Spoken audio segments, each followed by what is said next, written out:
ونشهد أن لا إله إلا الله وحده لا شريك له ونشهد أن سيدنا ونبينا ومولانا محمدا عبده ورسوله صلى الله تعالى عليه وعلى آله وأصحابه وبارك وسلم. أما بعد فأعوذ بالله من الشيطان الرجيم. بسم الله الرحمن الرحيم. من يشرك بالله فقد حرم عليه الجنة.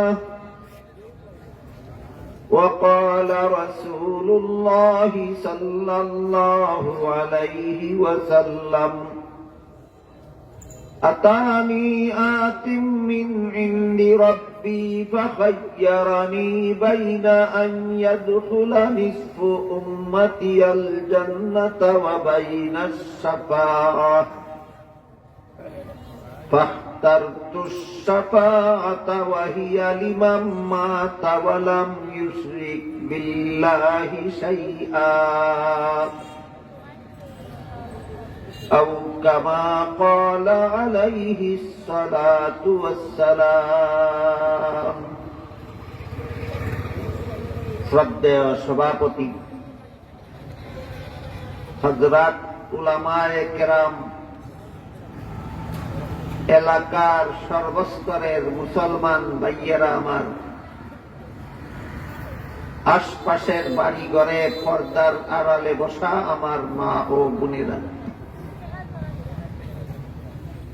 আমি আশা করি মুসলমান হিসাবে আপনারা সকলেই জানেন এবং বিশ্বাস করেন যে আল্লাহ পাক রব্বুল আলামিন লা শরীক।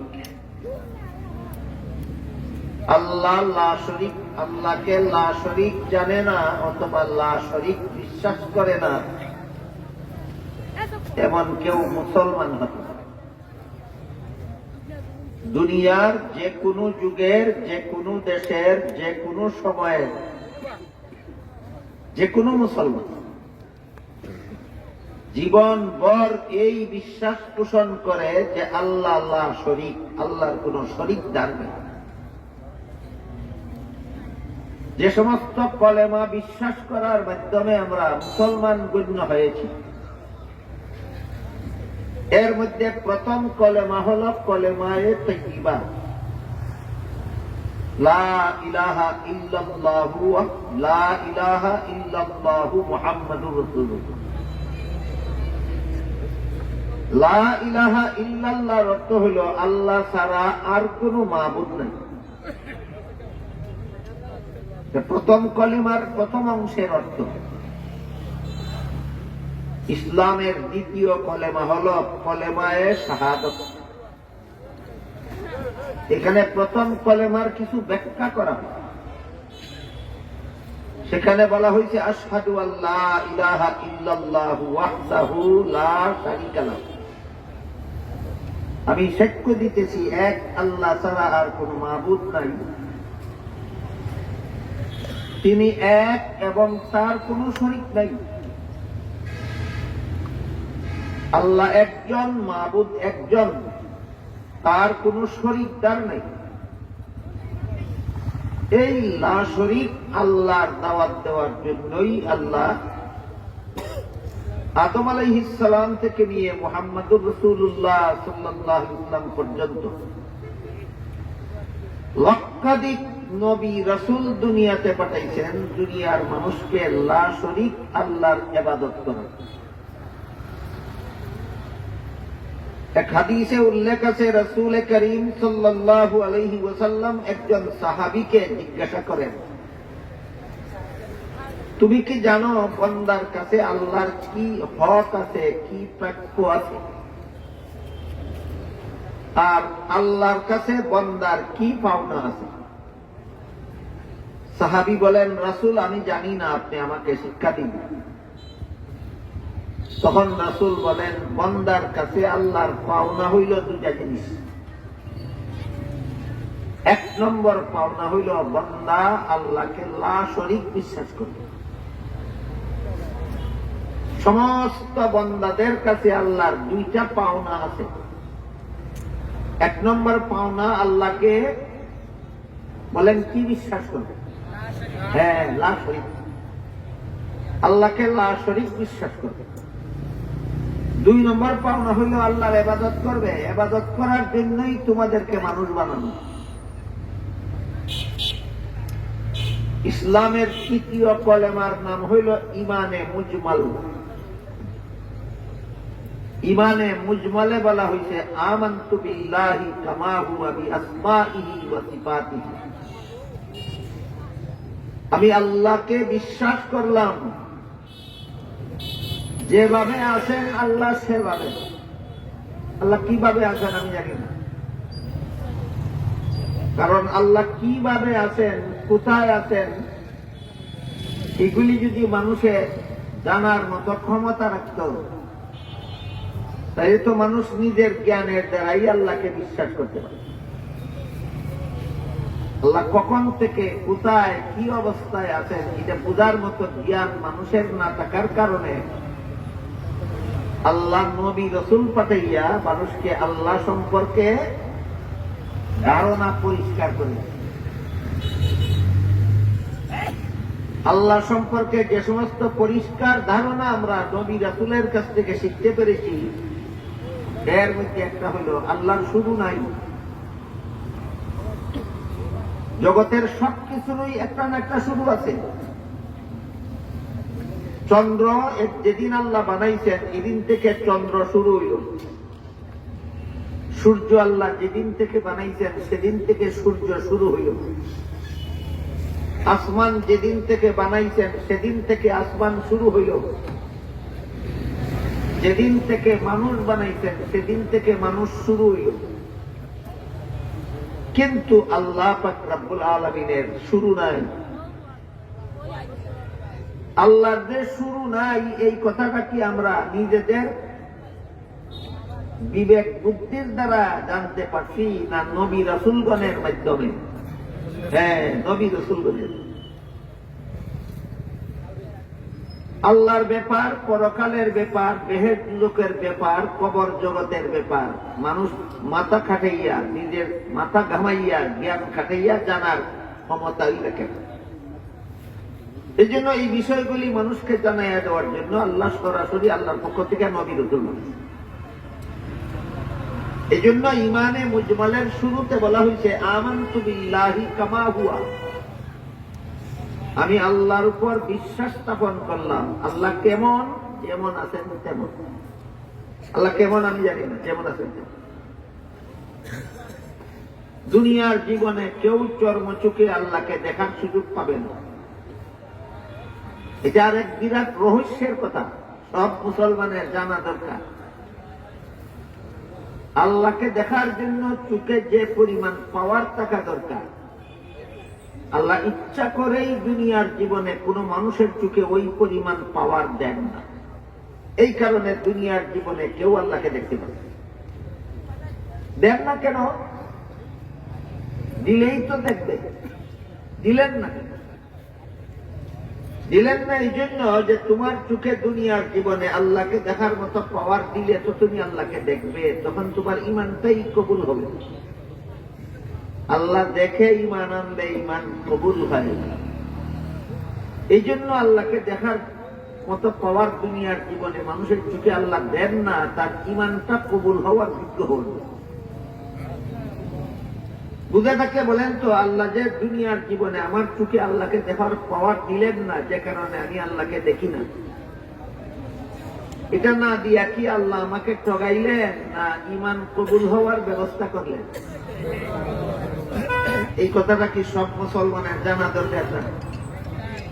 কেন দেখি না? পাওয়ার দিচ্ছেন না। কেন পাওয়ার দিচ্ছেন না? পাওয়ার দিচ্ছেন না, না ইতনা দিকে ইমান আনতাম, তখন ইমানটা কবুল হইল।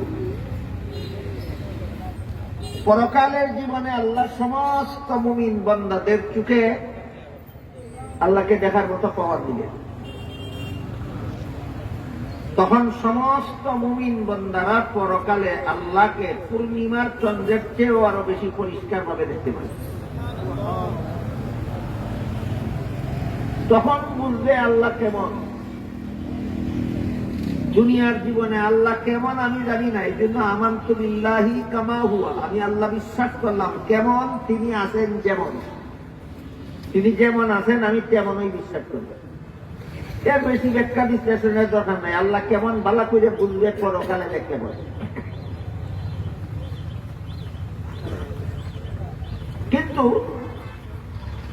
দ্বিতীয় কলেমার মধ্যে পরিষ্কার ভাষায় শিক্ষা দেওয়া হয়েছে, ওয়াহদাহু লা শারীকা লাহু,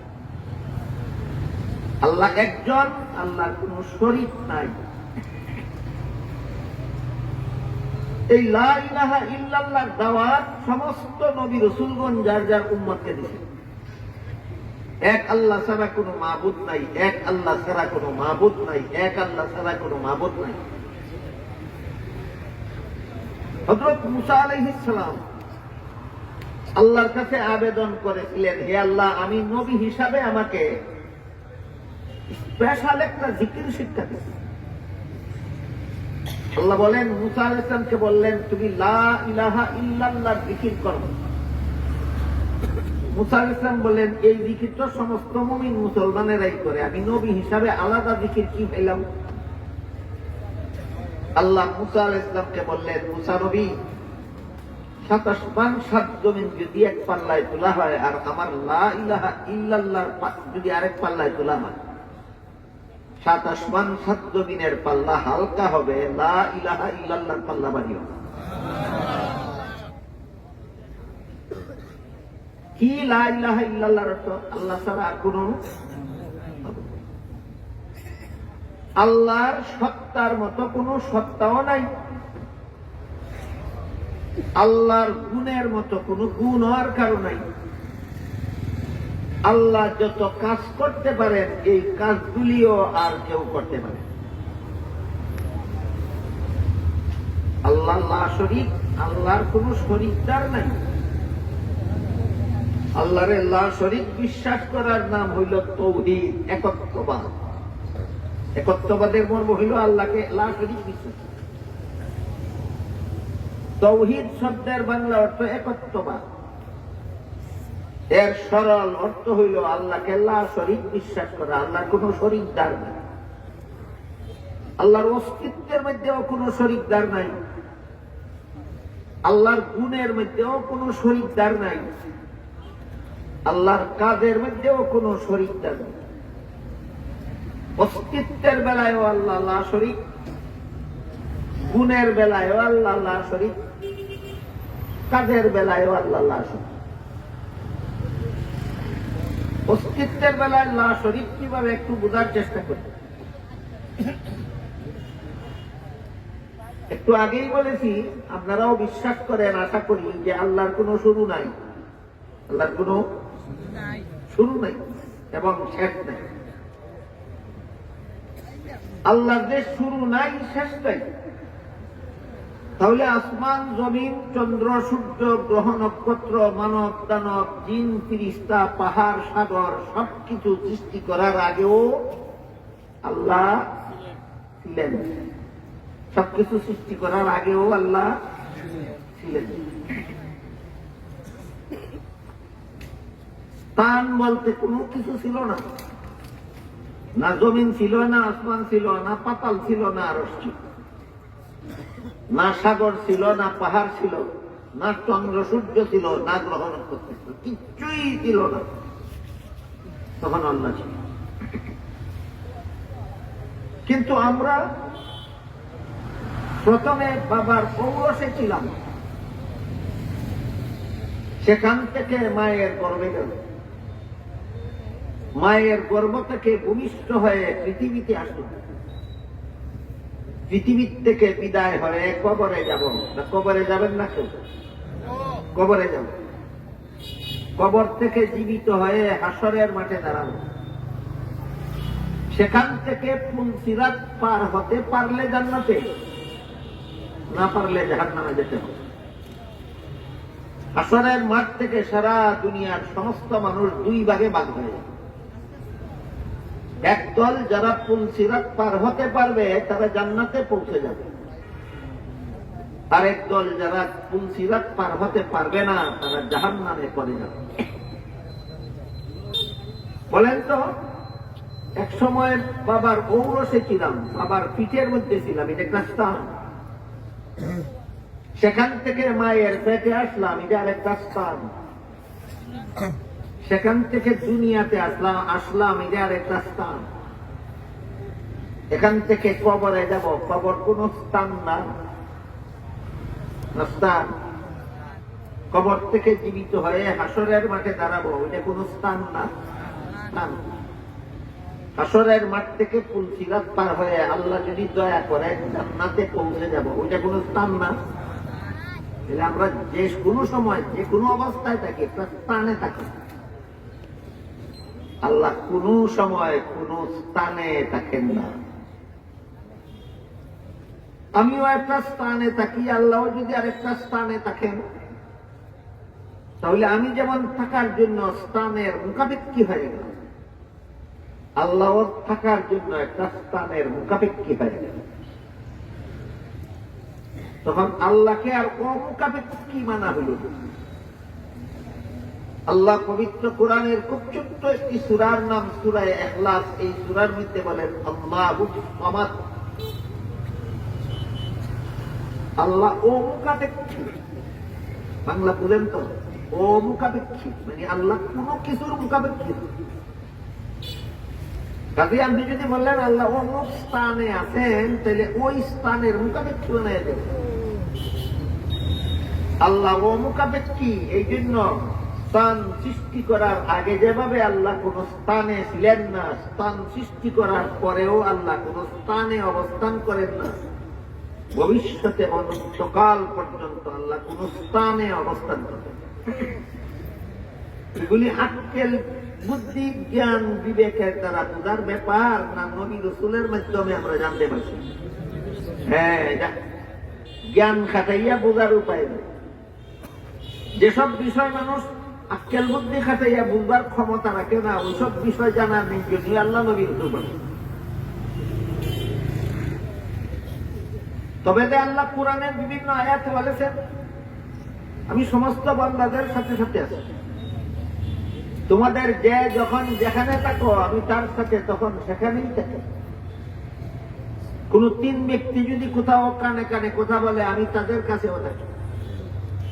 কোন পাঁচ ব্যক্তি যদি কোথাও চুপে চুপে কথা বলে আমি তাদের কাছেও থাকি।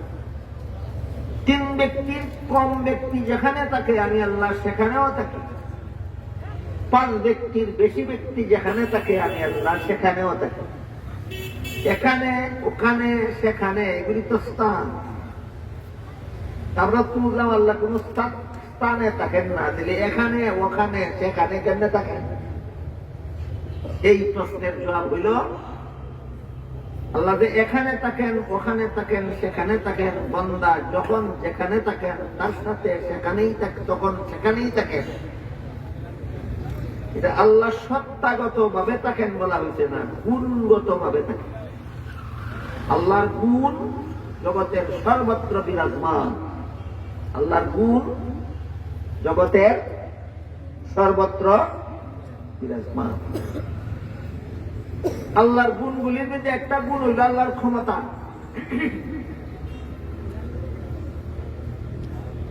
একটা গাছের পাতাও আল্লাহর হুকুম ছাড়া ঝরে পড়ে।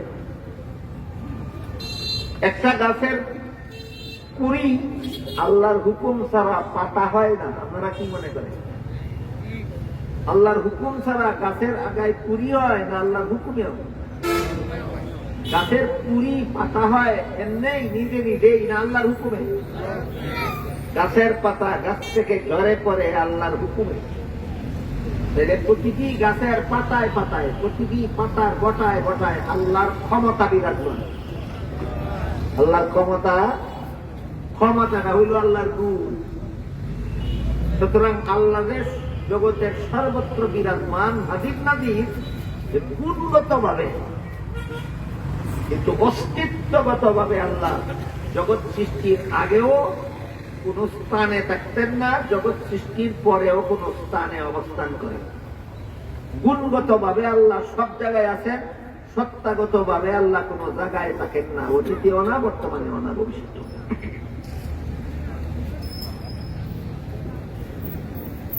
এই সব দিক থেকে আল্লাহ লা শরীক, শুরু নাই একমাত্র আল্লাহ, শুরু নাই একমাত্র আল্লাহর, সর্বত্র বিরাজমান, গুণগত ভাবে সর্বত্র বিরাজমান হওয়া এটা একমাত্র আল্লাহর গুণ।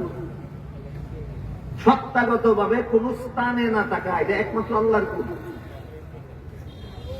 কাজেই আল্লাহর সত্তার মতো আরেকজনের কোন সত্তা আছে বিশ্বাস করলে আল্লাহর সত্তার সাথে শরীকদার সাব্যস্ত করা হয়।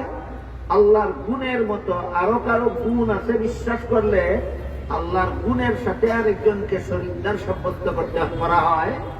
আল্লাহর ক্ষমতার মতো আরেকজনের ক্ষমতা আছে, আল্লাহর কাজের মতো আরেকজনের কাজ করতে পারে বিশ্বাস করলে আল্লাহর কাজের মধ্যে অন্যজনকে শরীকদার সাব্যস্ত করা হয়।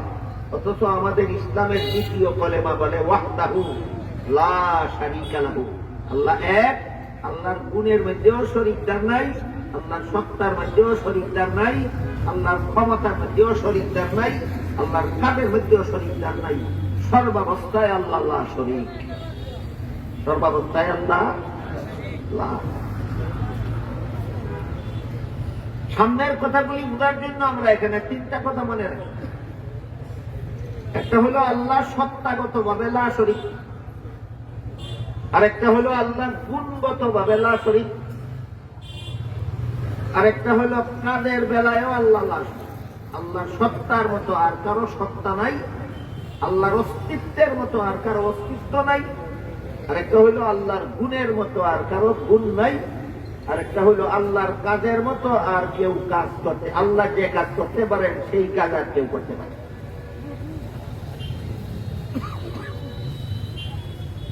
তাহলে আল্লাহর একত্ববাদ, আল্লাহকে লা শরীক বিশ্বাস করা মোটামুটি ভাবে তিন প্রকার। আল্লাহ সত্তাগত ভাবে লা শরীক, আল্লাহ গুণগত ভাবে লা শরীক, আল্লাহ কার্যত লা শরীক। আল্লাহর সত্তার মতো আর কোন সত্তা নাই, আল্লাহর গুণের মতো আর কারো গুণ নাই, আল্লাহর কাজের মতো কাজ আর কেউ করতে পারে। এই তিন প্রকার একত্ববাদ বুঝলে পরে এবার আমরা আরেকটা বিষয় বুঝতে পারি। কেউ যদি মনে করে আল্লাহর সত্তার মতো আরেকটা সত্তা আছে, সে আল্লাহর সত্তার সাথে আরেকজনের শরীকদার বলে। কেউ যদি মনে করে আল্লাহর অস্তিত্বের মতো অস্তিত্ব আর কারো নাই, কিন্তু আল্লাহর গুণের মতো আরেকজনের, আল্লাহর গুণের মতো আরেকজনের গুণ আছে, তাহলে সে আল্লাহর সত্তার মধ্যে শরীকদার বানাইল না, আল্লাহর গুণের মধ্যে শরীকদার বানাইল। কেউ যদি মনে করে আল্লাহ যেই কাজ করতে পারে এই কাজ অন্যজনে করতে পারে, তা কাজের মধ্যে আল্লাহ আল্লাহর সাথে অন্যকে শরীকদার বানায়। একত্ববাদ যেমন তিন প্রকার, তিন প্রকার একত্ববাদের বিপরীতে আছে তিন প্রকারের শিরিক। সত্তাগত একত্ববাদের বিপরীত হইল সত্তাগত শিরিক, গুণগত একত্ববাদের বিপরীতে হইল গুণগত শিরিক, কাজের একত্ববাদের বিপরীতে হইল কাজের মধ্যে শিরিক। সহজে বোঝার জন্য দুই একটা উদাহরণ দেখি। মুহাম্মদুর রাসূলুল্লাহ সাল্লাল্লাহু আলাইহি ওয়াসাল্লাম যখন সমাজের মানুষকে, আরবের কুরাইশ বংশের মূর্তি পূজারীদেরকে দাওয়াত দিতেছিলেন, ইয়া আইয়ুহান নাস কুলু লা ইলাহা ইল্লাল্লাহ, হে দুনিয়ার মানুষ লা ইলাহা ইল্লাল্লাহ স্বীকার করো, তুফলিহু, জীবন সফল। তখন তারা প্রশ্ন করে, আমরা তো তোমার জন্মের আগের থেকেই আল্লাহকে আল্লাহ নামে ডাকি। কুরাইশ বংশের মূর্তি পূজারীরা মুহাম্মদুর রাসূলুল্লাহর জন্মের আগের থেকেই আল্লাহকে আল্লাহ নামে ডাকত। এই বিবরণ দিয়ে আল্লাহ কোরআনের এক আয়াতে বলেন, ওয়ালা ইন সাআলতাহুম মান খালাকাস সামাওয়াতি ওয়াল আরদা লায়াকুলুন্নাল্লাহ, হে রাসূল করিম সাল্লাল্লাহু আলাইহি ওয়াসাল্লাম, মক্কার কুরাইশ বংশের মূর্তি পূজারীদেরকেও যদি আপনি জিজ্ঞাসা করেন আসমান জমিন সৃষ্টি করলো কোন দেবতায়, বলবো কোন দেবতায় না, একমাত্র সৃষ্টিকর্তায়। আমরা দেশের হিন্দুরাও আপনারা জিজ্ঞাসা করে দেখেন আসমান সৃষ্টি করলো কোন দেবতায়, বলবো কোন দেবতায় না, একমাত্র সৃষ্টিকর্তায়। এই সৃষ্টিকর্তা আমাদের বাংলা ভাষাভাষী হিন্দুরা আল্লাহরে কয় সৃষ্টিকর্তা, কিন্তু কুরাইশ বংশের আরবি ভাষাভাষী মূর্তি পূজারীরা আল্লাহরে আল্লাহই কইত। এই জন্য আল্লাহ বলেন এদেরকে যদি জিজ্ঞেস করেন আসমান জমিন সৃষ্টি করলো কে, তারাও বলবে আসমান জমিন সৃষ্টি করছেন একমাত্র আল্লাহ। এই কারণে রাসূল যখন দাওয়াত দিতে লাগলেন লা ইলাহা ইল্লাল্লাহ স্বীকার করো, লা ইলাহা ইল্লাল্লাহ স্বীকার করো, তখন তারা প্রশ্ন করে বসলো আল্লাহরে তো আমরা তোমার জন্মের আগে থেকেই আল্লাহ নামে ডাকি, তুমি লা ইলাহা ইল্লাল্লাহর দাওয়াত দিয়া কোন আল্লাহ আমাদেরকে চিনাইতে চাও? এই প্রশ্ন করলো মূর্তি পূজারীরা কুরাইশ বংশে। মদিনার ইহুদিরা প্রশ্ন করলো, ও মুহাম্মদ, তোমার জন্মের আগের থেকেই আমরা আল্লাহকে আল্লাহ নামে ডাকি, তুমি লা ইলাহা ইল্লাল্লাহর দাওয়াত দিয়া আমরা কোন আল্লাহ চিনাইতে চাও? অন্যান্য এলাকার খ্রিস্টানেরাও একই প্রশ্ন করলো, ও মুহাম্মদ, তোমার জন্মের আগের থেকে আমরা আল্লাহকে আল্লাহ নামে রাখি, তুমি লা ইলাহা ইল্লাল্লাহ বলে আমাদেরকে কোন আল্লাহ চিনাইতে চাও? প্রশ্ন একটাই, কিন্তু করলো কত দলে? 3 দলে। 3 দলে একটা প্রশ্ন করল। কুরাইশ বংশের মূর্তি পূজারীরা, মদিনার ইহুদিরা, অন্যান্য এলাকার খ্রিস্টানেরা। কত দল? 3 দল। লা ইলাহা ইল্লাল্লাহর দাওয়াত দেওয়ার কারণে নবীকে কতগুলি প্রশ্ন করলো? 3 দলে এক প্রশ্নই করলো, আল্লাহরে তো আমরা তোমার জন্মের আগেই আল্লাহ নামে ডাকি, তুমি লা ইলাহা ইল্লাল্লাহর দাওয়াত দিয়ে আমাদেরকে কোন আল্লাহ চিনাইতে চাও? এই প্রশ্নের জবাবে আল্লাহ পাক রব্বুল আলামিন কোরআন শরীফের ছোট্ট একটা সূরা নবীর কাছে নাযিল করেছেন। এই সূরার নাম হইল সূরা ইখলাস। আমাদের দেশের সাধারণ মুসলমানে বলে কুল হু আল্লাহ। এই সূরা নাযিল করে আল্লাহ বলেন, প্রথমেই বলেন কুল, কুল অর্থ বলুন। হে মুহাম্মদুর রাসূলুল্লাহ সাল্লাল্লাহু আলাইহি ওয়াসাল্লাম, এই 3 দলের প্রশ্নের জবাবে আপনি বলুন আল্লাহু আহাদ, আমি এক আল্লাহ চিনাই জগতের মানুষ। ইহুদিরা তোমরা 2 খোদা মানো, খ্রিস্টানেরা তোমরা 3 খোদা মানো, মূর্তি পূজারীরা তোমরা বহু খোদা মানো। ইহুদিরা আসমান জমিনের সৃষ্টিকর্তা আল্লাহকেও আল্লাহ মানত, উজাইর নামের একজন নবীকেও আল্লাহর পুত্র আল্লাহ মানত। সৃষ্টিকর্তা আল্লাহ হইলেন বাবা আল্লাহ, আর উজাইর হইলেন ছেলে আল্লাহ। উজাইর এই ইহুদিরা মানত 2 খোদা। খ্রিস্টানেরা বলতো আসমান জমিনের সৃষ্টিকর্তা এক আল্লাহ, বিবি মরিয়ম আল্লাহর বউ আল্লাহ, ঈসা নবী আল্লাহর ছেলে আল্লাহ, তারা 3 আল্লাহ মানত। তাকে বলে ইহুদিরা কত খোদা মানত? 2 খোদা। খ্রিস্টানেরা কত খোদা মানত? 3 খোদা। আর মূর্তি পূজারীরা যত খোদা মানে, এর মধ্যে বড় বড় বলি গণলে হয় 360। মূর্তি পূজারীরা যত খোদা মানে, এর মধ্যে বড় বড় খোদাগুলি গণলে সংখ্যা দাঁড়ায় 360। আর ছোট বড় সকল খোদার সংখ্যা হইল 33 কোটি। মূর্তি পূজারীদের খোদার পরিমাণ 33 কোটি। এই 33 কোটি খোদা মানে যে মূর্তি পূজারীরা, এরাও মুহাম্মদ রাসূলুল্লাহ প্রশ্ন করে যে তোমার জন্মের আগে থেকে আমরা আল্লাহরে আল্লাহ ডাকি, তুমি লা ইলাহা ইল্লাল্লাহ কইয়া কোন আল্লাহ চিনাইতে চাও আমাদের?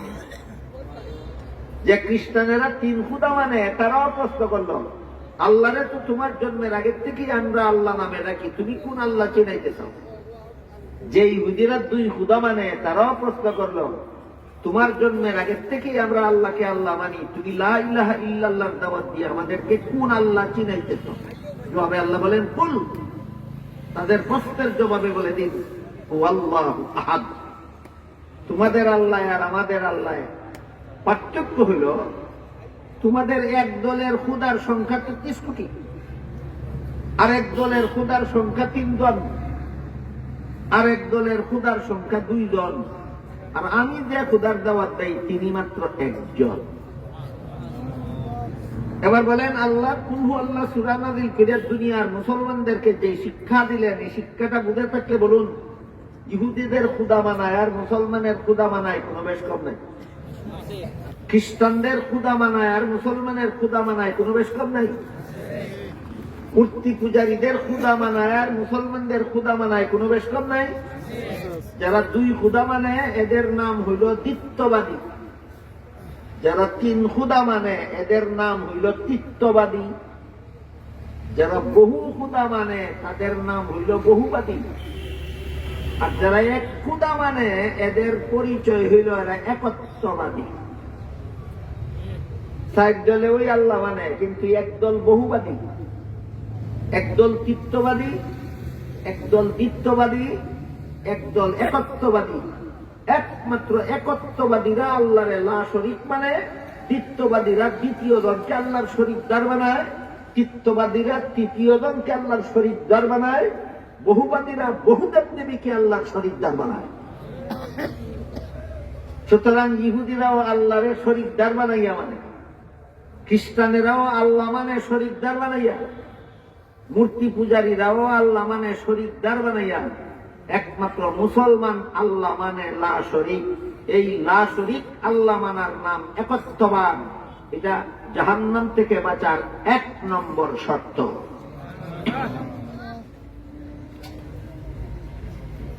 চিরতরে হারাম।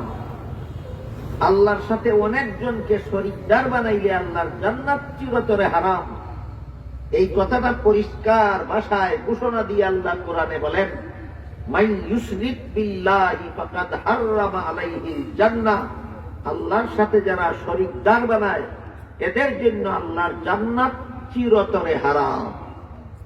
আল্লাহর সাথে শরীকদার বানাইলে আল্লাহর জান্নাত কতদিনের জন্য হারাম? চিরকালের জন্য হারাম। এই শরীকদার বানানির সিস্টেম হইল 3টা। একটা হইল আল্লাহর সত্তার সাথে শরীকদার বানানি, যেমন ইহুদিরা আল্লাহর সত্তার মতো দ্বিতীয় সত্তাবান মানে, খ্রিস্টানেরা আল্লাহর সত্তার মতো তৃতীয় সত্তা মানে, মূর্তি পূজারীরা আল্লাহর সত্তার মতো বহু সত্তা মানে। এই হলো আল্লাহর সাথে শরীকদার বানানির 1 নম্বর পদ্ধতি, আল্লাহর সত্তার সাথে শরীকদার বানানি। কথাটা আরেকটু খোলাসা করবে। প্রত্যেকটা সন্তানের শরীরের মধ্যে তার বাবার শরীরের অংশ আছে না, জানেন না? এটা প্রতিটি সন্তানের শরীরে তার বাবার শরীরের অংশ আছে নি? তাহলে আমি আমার বাবার শরীরে শরীকদার, বাবার শরীরের এবং আমার শরীর। আমার বাবা আমার দাদার শরীরের শরীকদার, দাদার শরীরের এক অংশ আমার বাবার শরীর।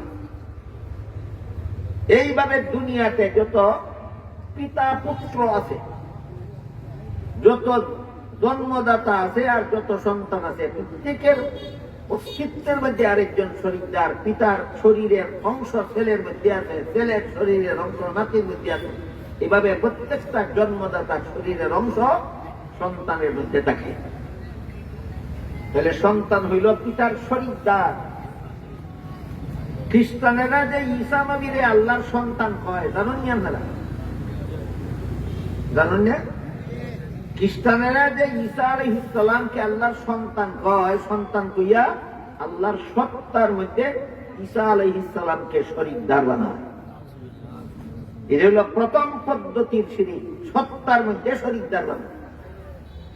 আল্লাহর অস্তিত্বের মধ্যে অন্য কারো অস্তিত্বকে শরীকদার বানানোর নাম শিরক ফিদ যাত।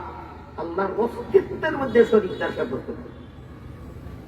আরেক প্রকার শরীকদার হইল আল্লাহর গুণের মধ্যে শরীকদার সাব্যস্ত। যেমন দেখা একটা গুণের নাম, শোনা একটা গুণের নাম, জানা একটা গুণের নাম। আমরা যে দেখি একই মুহূর্তে জগতের সবকিছু দেখি না সামান্য? তাহলে আমাদের দেখার গুণ সামান্য, আল্লাহ সামান্য দেখে না সবকিছু দেখে? তাহলে বলেন তো, দেখার গুণ আল্লাহর দেখার গুণে আর বন্দার দেখার গুণে সমান না আকাশ পাতাল দেখে? আমরারও দেখার গুণ আছে, আল্লাহরও দেখার গুণ। আমাদের দেখার গুণ সীমিত, আল্লাহর দেখার গুণ অসীম। তাহলে আমাদের দেখার গুণটা কি আল্লাহর দেখার গুণের সমান? আকাশ পাতাল ব্যবধান।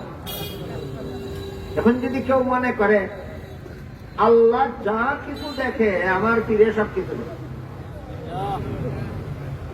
এরকম মানুষেরও অভাব নাই বাংলাদেশে। আপনারা যারা যারা নাউজুবিল্লাহ বলছেন, আপনারা জেনে রাখেন বাংলাদেশে এমন এমন মুশরিকেরও অভাব নাই। কয় আমার আল্লাহ যেমন ভাবে আমার অন্তরে কি কল্পনা কল্পনা করতেছি দেখে, আমার ফিরেও আমার অন্তরে কি কল্পনা কল্পনা করতেছি দেখে। আল্লাহর সত্তার সাথে শরীকদার বানাইলো না আল্লাহর গুণের সাথে? কোন গুণ? দেখার গুণ। ঠিক তেমনি ভাবে আমরা শুনি, মাইকের আওয়াজ যত দূর পর্যন্ত যায় তত দূর পর্যন্ত শুনে। তাহলে আমরা শোনার গুণটা অসীম না সীমিত? বলেন তো, আল্লাহও শুনেন কিনা? সীমিত না অসীম? তাহলে বন্দার শোনার গুণে আর আল্লাহর শোনার গুণে সমান সমান না আকাশ পাতাল ব্যবধান? এই ব্যবধান বিশ্বাস করলে আপনি একত্ববাদী, আপনি তাওহীদ ঠিক আছে। ব্যবধান উঠাইয়া দিয়া বন্দার গুণে আর আল্লাহর গুণে একাকার করে দিলেই শরীকদার সাব্যস্ত হইল। এটা হইল আল্লাহর গুণের মধ্যে শরীকদার সাব্যস্ত করা। আল্লাহর সত্তার মধ্যে ইহুদিরা দ্বিতীয় জনকে সাব্যস্ত করে, শরীকদার সাব্যস্ত করে। আল্লাহর সত্তার মধ্যে খ্রিস্টানেরা তৃতীয় জনকে শরীকদার সাব্যস্ত করে। আল্লাহর সত্তার মধ্যে মূর্তি পূজারীরা বহুজনকে শরীকদার সাব্যস্ত করে। এরা হলো আল্লাহর সত্তার সাথে শরীকদার সাব্যস্তকারী মুশরিক। আর অনেক মানুষ আছে যারা আল্লাহর সত্তার সাথে অন্যকে শরীক করেন। আল্লাহ যেই রকম ব্যক্তি, আমার ফিসাব ওই রকম ব্যক্তি বলে না। বলে আল্লাহ যেমন জগতের সবকিছু জানেন, আমার নবীও সবকিছু জানেন।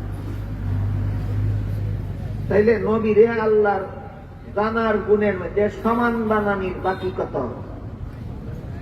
বলুন না, কত যাব? আল্লাহ যেমন সব কিছু জানেন, বেটায় নবীর ভক্তি দেখাইতে দেখাইতে হয় আমার নবীও সবকিছু জানেন, সবকিছু জানেন। আল্লাহও সবকিছু জানেন, তোমার নবী যদি সবকিছু জানেন, জানার গুণের মধ্যে নবীরে আল্লাহর শরীকদার বানাইল নি? বানাইল। সত্তার মধ্যে শরীকদার বানাইল না গুণের মধ্যে? গুণের মধ্যে শরীকদার। আল্লাহ পাক রব্বুল আলামিন কুরআনে বলেন, ইয়াসআলুনাকা আনিস সাআতি আইয়ানা মুরসাহা ফীমা আনতা মিন যিকরাহা ইলা রাব্বিকা মুনতাহাহা। হে রাসূল করিম সাল্লাল্লাহু আলাইহি ওয়াসাল্লাম, লোকেরা আপনাকে জিজ্ঞাসা করে কিয়ামতের কতদিন বাকি। আল্লাহ বলেন, ফীমা আনতা মিন যিকরাহা। আপনি কেমনে বলবেন কিয়ামতের কতদিন বাকি? কিয়ামতের কতদিন বাকি সেটা একমাত্র আমি আল্লাহ জানি, আপনাকে জানাইছি না, আপনিও জানেন না, জগতের কেউ জানে না, শুধু আমি আল্লাহ জানি। তাহলে বলেন, নবী আল্লাহ যা জানেন সব জানেন না আল্লাহ জানা যে পরিমাণ জানাইছেন সেই পরিমাণ জানেন? তাহলে আপনার একত্ববাদের ইমান ঠিক থাকবে। আর যদি আপনি মনে করেন আল্লাহ যা কিছু জানেন, নবীও সব কিছু জানেন, আল্লাহ জানেন কিয়ামতের কতদিন বাকি, নবীকে বলেন আপনি জানেন না, আমি আপনাকে জানাইছি না। তাহলে কেউ যদি বলে নবীও জানেন কিয়ামতের কতদিন বাকি, তাহলে সে আল্লাহর জানার গুণের মধ্যে নবীকে শরীকদার সাব্যস্ত করল। সত্তার মধ্যে শরীক বানাইল না গুণের মধ্যে শরীক বানাইল? গুণের মধ্যে শরীক বানাইল। গুণগত ভাবে সর্বত্র বিরাজমান হওয়া, এটাও একমাত্র আল্লাহর গুণ। গুণগত ভাবে সর্বত্র বিরাজমান হওয়া আল্লাহ ছাড়া আর কারো গুণ নয়। যেমন একটু আগে বলেছি, আল্লাহ কোরআনের আয়াতে বলেন, ওমা কুন্না গায়বিন, আমি জগতের কোথাও অনুপস্থিত নন। বাংলা বুঝে থাকলে বলেন, যিনি কোথাও অনুপস্থিত নন, তিনি উপস্থিত কোথায়? সত্তাগত ভাবে না গুণগত ভাবে? হ্যাঁ, গুণগত। সত্তাগত ভাবে আল্লাহ কোন স্থানে অবস্থান করেন। স্থান সৃষ্টি করার আগে যেমন ছিলেন এখনো তেমন। গুণগত ভাবে আল্লাহ সর্বত্র বিরাজমান। ওমা কুন্না গায়বিন। হাদিস শরীফে রাসূল করিম সাল্লাল্লাহু আলাইহি ওয়াসাল্লাম বলেন, ইন্নাকুম লা তাদউনা আসাম্মা ওয়ালা গায়বা। তোমরা যে আল্লাহকে ডাকো তিনি বধির নন। বধির বাংলা ভাষা, আমাদের আঞ্চলিক ভাষায় কয় আটকাল। আমরা কি তখন যাব? আটকাল, আটকাল। রাসূল বলেন আল্লাহ আটকাল না। যেখান থেকেই তুমি আল্লাহরে ডাকো আল্লাহ এখান থেকেই শুনবে। বলা গায়বা, আল্লাহ কোথাও অনুপস্থিত নন। আল্লাহ গুণগত ভাবে জগতের সবখানেই উপস্থিত। আল্লাহ গুণগত ভাবে সমস্ত জগৎ জুড়ে বিরাজমান। এটার এই সংক্ষেপে আমরা কইয়া থাকি আজিম নাদি। আজিম নাদির মানে সর্বত্র বিরাজমান, সর্বদর্শী। আজিম নাদির মানে সর্বত্র বিরাজমান, সবখানে আছেন, সবকিছু শুনেন, সবকিছু দেখেন। সবখানে আছেন, সবকিছু দেখেন, একমাত্র আল্লাহ। একমাত্র আল্লাহ। আপনি যদি নবীর প্রতি ভক্তি দেখাইতে দেখাইতে গিয়া বলে ফেলেন আমার নবী আজিম নাদি, তাহলে আজিম নাদিরের গুণের মধ্যে আল্লাহ আর রাসূলের পার্থক্য রাখলেন না সমান বানাইয়া দিলেন? এটার নাম ওই শিরিক। এটার নাম শিরিক। নবীরে আজিম নাদির বলা নবীর তাজিম না। নবীরে আজিম নাদির বলা তাজিমের নামে নবীরে খোদার শরীকদার বানানো। নবীরে আজিম নাদির বললে নবীর তাজিম হয় না তাজিমের নামে নবীর সাথে আল্লাহর সাথে শিরিক হয়? আল্লাহর সাথে শিরিক হয়। আজিম নাদির হওয়া একটা গুণ, একমাত্র আল্লাহ, আর কারো নাই। নবীরে আজিম নাদির কইলেই নবীরে এই আজিম নাদিরের গুণের মধ্যে নবীরে আল্লাহর শরীকদার বানাইছে। হাদিস শরীফে রাসূল করিম সাল্লাল্লাহু আলাইহি ওয়াসাল্লাম বলেন, লা তুতরুনি কামা আতরাতিন নাসারা ঈসা ইবনে মারইয়াম ফাইন্নী আব্দুল্লাহি ওয়া রাসূলুহু ওয়ালাকিন কুলু আব্দুল্লাহি ওয়া রাসূলুহু আও কামা ক্বালা আলাইহিস সালাতু ওয়াস সালাম। এর অর্থ হলো, হে আমার উম্মত মুসলমানেরা, খ্রিস্টানেরা যেমন ভাবে নবীকে তাজিম করার নামে আল্লাহর শরীকদার বানাইছিল, খ্রিস্টানদের নবী কে ছিলেন? ঈসা। নবীরে অপমান করি দাবি করত না সম্মান করি দাবি করত? খ্রিস্টানেরা কইত নবীরে অপমান করি না সম্মান করি? সম্মান। নবীরে সম্মান করিয়া কি বানাইছিল? আল্লাহর পুত্র বানাইছিল। আগেই কইছি, পুত্রের শরীরে বাপের শরীরের অংশ তাকে নি। ওই নবীরে সম্মান করতে করতে আল্লাহর পুত্র বানাইয়া আল্লাহর অস্তিত্বের মধ্যে শরীকদার সাব্যস্ত করে দিল।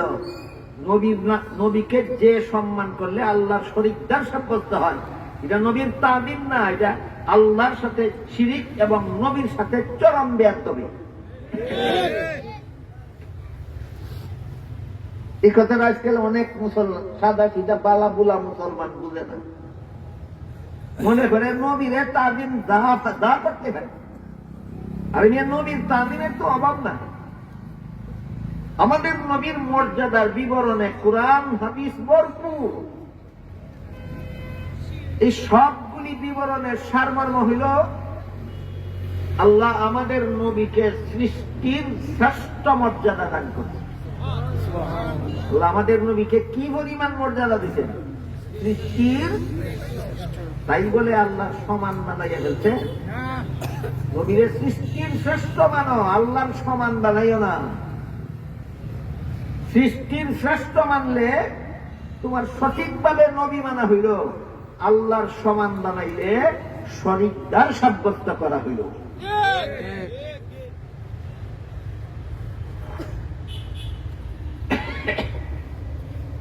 আমাদের নবীকে আল্লাহ পাক রব্বুল আলামিন সৃষ্টির শ্রেষ্ঠ মর্যাদা দিয়েছেন, কিন্তু আল্লাহর সমান বানাইছেন। কাজেই নবীর শান মান মর্যাদা কেউ যদি বুঝতে চায় আর কেউ যদি বুঝাইতে চায়, তিনটা মূলনীতি স্মরণ রাখতে হবে, আর না হইলে নবীর মর্যাদার নামে মুশরিক না হইয়া পাবে না। নবীর মর্যাদা দেওয়ার কল্পনা করব আর শিরিক করব। নবীর মর্যাদা সঠিকভাবে দিতে হইলে কত ব্যাপারে সতর্ক থাকতে হবে? 3 ব্যাপার। 1 নম্বর, আমার নবীর মর্যাদা তোমার মন গড়া যুক্তির মুখাপেক্ষী নয়। নবীর মর্যাদার বিবরণে কুরআন হাদিস ভরপুর। বলেন, আমাদের নবীর মর্যাদা কোন ব্যক্তির মন গড়া যুক্তির মুখাপেক্ষী না নবীর মর্যাদার বিবরণে কুরআন হাদিস ভরপুর? যদি নবীর মর্যাদা বুঝাইতে গিয়ে মন গড়া যুক্তি দিও না। নবীর মর্যাদার বিবরণ যথেষ্ট পরিমাণ আছে। এক বেলায় এক বই লেখে, লেখকের নাম মৌলভী আব্দুস সামি রামপুরি, বইয়ের নাম আনোয়ারের সাথে আপ। বইয়ে লেখে, শয়তান যদি মানুষকে গুনাহ করাইবার জন্য সারা দুনিয়ায় ঘোরাফেরা করতে পারে, নবী কেন রহমত বন্টন করার জন্য সারা দুনিয়ায় ঘোরাফেরা করতে পারবেন না? কুরআন শরীফের কোন সূরার কত নম্বর আয়াতের অর্থ না মন গড়া যুক্তি? যে কোন কিতাবের কত নম্বর হাদিস? তাইলে শয়তান যদি সারা দুনিয়াতে ঘোরাফেরা করতে পারে, নবী কেন ঘোরাফেরা করতে পারবে না? এটা কোরআন হাদিসের কথা না মন গড়া যুক্তি? তোমার মন গড়া যুক্তির উপর নবীর মর্যাদা নির্ভরশীল নয়। নবীর মর্যাদার বিবরণের দ্বারা কোরআন হাদিস ভরপুর। কাজে নবীর মর্যাদা কেউ যদি বুঝতে চায়, বুঝাইতে চায়, তাহলে 3 কথা মনে রাখতে হবে। 1 নম্বর, মন গড়া যুক্তি দিও না, কোরআন হাদিস কও। 1 নম্বর, মন গড়া যুক্তি না দিয়া কোরআন হাদিসের রেফারেন্স দিয়া নবীর মর্যাদা বলতে হবে। 2 নম্বর, তোমার নবীকে আল্লাহ সৃষ্টির শ্রেষ্ঠ মর্যাদা দিয়েছেন, কাজে এমন মর্যাদার কথা কইও না যেটা নবী ছাড়া অন্যের মধ্যে আছে। এটা কইলে নবীর মর্যাদা হবে না, আরো অপমান হবে। যেমন ওই মৌলবী ওই বইয়ের মধ্যে আরেকটা যুক্তি দিচ্ছে, টেলিভিশনের বক্তা যদি মানুষের সারা দুনিয়ার মানুষের ঘরে ঘরে হাজির হতে পারে, আমার নবী কেন সারা দুনিয়ার উম্মতের ঘরে ঘরে হাজির হতে পারে? তাহলে তার নবী কোন কাজটা পারেন যেটা টেলিভিশনের বক্তায়ও পারে? ওইলনি মর্যাদা না চরম অপমান? কাজেই যে জায়গা খান লাগাল ভাও না এখান খাস যাইও না, যে খান লাগাল ভাও অতখান খাস যাও। সাফাবাজি ফিরে খালি নবীর মর্যাদা যতই হবে না। নবীর যথাযথ মর্যাদা 3 শর্ত পালন করিয়া। 1 নম্বর, মন গড়া যুক্তি না দিয়া কোরআন হাদিসের রেফারেন্স দাও। 2 নম্বর, মর্যাদা দিতে গিয়া সৃষ্টির আর কারো সমান বানাই না। তোমার নবীকে আল্লাহ সৃষ্টির শ্রেষ্ঠ মর্যাদা দিয়েছেন। 3 নম্বর, নবীকে মর্যাদা দিতে গিয়া আল্লাহর শরীকদার বানাইও না। বুঝাতে বলেন, নবীর যথাযথ মর্যাদা কত শর্তে হয়? বুঝলে যাবেন না, জীবনে কোন মুশরিক বানাইয়া ছেড়ে দিব। তাজিমের নবীর তাজিমের নামে আপনাদেরকে মুশরিক বানাইয়া ছেড়ে দিব। নবীর যথাযথ মর্যাদার জন্য 3 শর্ত। 1 নম্বর, মন গড়া যুক্তি নয়, কোরআন হাদিসের রেফারেন্স দিতে হবে। 2 নম্বর, টেলিভিশনের বক্তার সাথে আর শয়তানের সাথে তুলনা করা যাবে না। এগুলি নবীর মর্যাদা না, এগুলি অপমান। 3 নম্বর, নবীকে মর্যাদা দেওয়ার নামে আল্লাহর সমান সাব্যস্ত করা যাবে না, আর নবী আল্লাহর সমান না।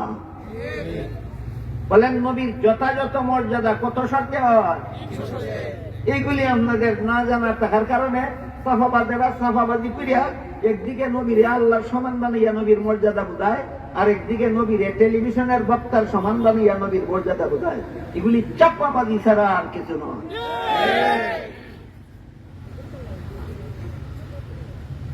এক হাদিসে রাসূল বলেন, ইন্নাল্লাহা ফাদ্দালানি আলাল আম্বিয়া ওয়া ফাদ্দালা উম্মতি আলাল উমাম, আল্লাহ আমাকে সমস্ত নবীগণের চেয়ে শ্রেষ্ঠ মর্যাদা দান করেছেন। হাদিসটা বুঝে থাকলে বলুন তো, আপনাদের নবীর মর্যাদা কোন নবীর সমান? সকল নবীর শ্রেষ্ঠ। তাহলে নবীর মর্যাদা কইলে এমন গুণের কথা বলতে হবে যেই গুণ আদম নবীর মধ্যে নাই। তোমার নবীর যথার্থ মর্যাদার আলোচনা করতে হলে এমন গুণের কথা বলতে হবে যেই গুণ নূহ নবীর মধ্যে নাই, যেই গুণ ইব্রাহিম নবীর মধ্যে নাই, যেই গুণ মুসা নবীর মধ্যে নাই, যেই গুণ ঈসা নবীর মধ্যে নাই, যেই গুণ একমাত্র মুহাম্মদুর রাসূলুল্লাহর মধ্যে। একটা উদাহরণ দেব। মেরাজের রাত্রে আল্লাহ পাক রব্বুল আলামিন জিবরিল ফেরেশতা পাঠাইয়া নবীকে প্রথমে বাইতুল মুকাদ্দাসে নিয়ে আমাদের নবী, আর অন্যান্য সমস্ত নবীদেরকে আল্লাহ সেই দিন বাইতুল মুকাদ্দাসে একত্র করে দিলেন, কাউকে বাদ দিলেন না। এরপরে আল্লাহ বাইতুল মুকাদ্দাসে সমাবেত সমস্ত নবীদেরকে নির্দেশ দিলেন 2 রাকাত নামাজ জামাতের সাথে পড়ার। লক্ষাধিক নবী রাসূল আল্লাহর হুকুম পালনে 2 রাকাত নামাজ জামাতে পড়ার জন্য কাতারবন্দি হয়ে দাঁড়ালেন। ইমামতি কে করবে এই ব্যাপারে একজনে আরেকজনের মুখের দিকে তাকান, ইমামতিটা কে করবে? ইমামতিটা কে? এই অবস্থায় জিবরিল ফেরেশতা আমাদের নবীর হাত মুবারক ধরে আগে বাড়াইয়া দিয়া ইমামতের জায়গার মধ্যে দাঁড় করাইয়া দিয়া বললেন, আজকের এই পয়গম্বরী নামাজের জামাতের ব্যবস্থা আল্লাহ করেছেন, সমস্ত নবীকে আপনার মুক্তাদি আর আপনাকে সমস্ত নবীর ইমাম বানাবেন। এটা কি মন গড়া যুক্তি না পরিষ্কার হাদিসের বিবরণ? তাহলে নবীর মর্যাদার জন্য মন গড়া যুক্তির দরকার আছে না হাদিস কোরআনের বিবরণ যথেষ্ট? এবার বলেন তো, সমস্ত নবীগণ যার মুক্তাদি আর যিনি সকল নবীর ইমাম, এইটার দ্বারা কি আমাদের নবীকে অন্যদের সমান সাব্যস্ত করা হইল না সবার চেয়ে শ্রেষ্ঠ সাব্যস্ত হইল? এই জন্য বলেছি নবীর মর্যাদা বুঝতে হইলে, বুঝাইতে হইলে 3 মূলনীতি স্মরণ রাখতে হবে। একটা মূলনীতি বুঝলে গেলে হয়তো নবীরে টেলিভিশনের বক্তার সমান বানাইব, আর না হয় নবীরে আল্লাহ সমান বানাইব।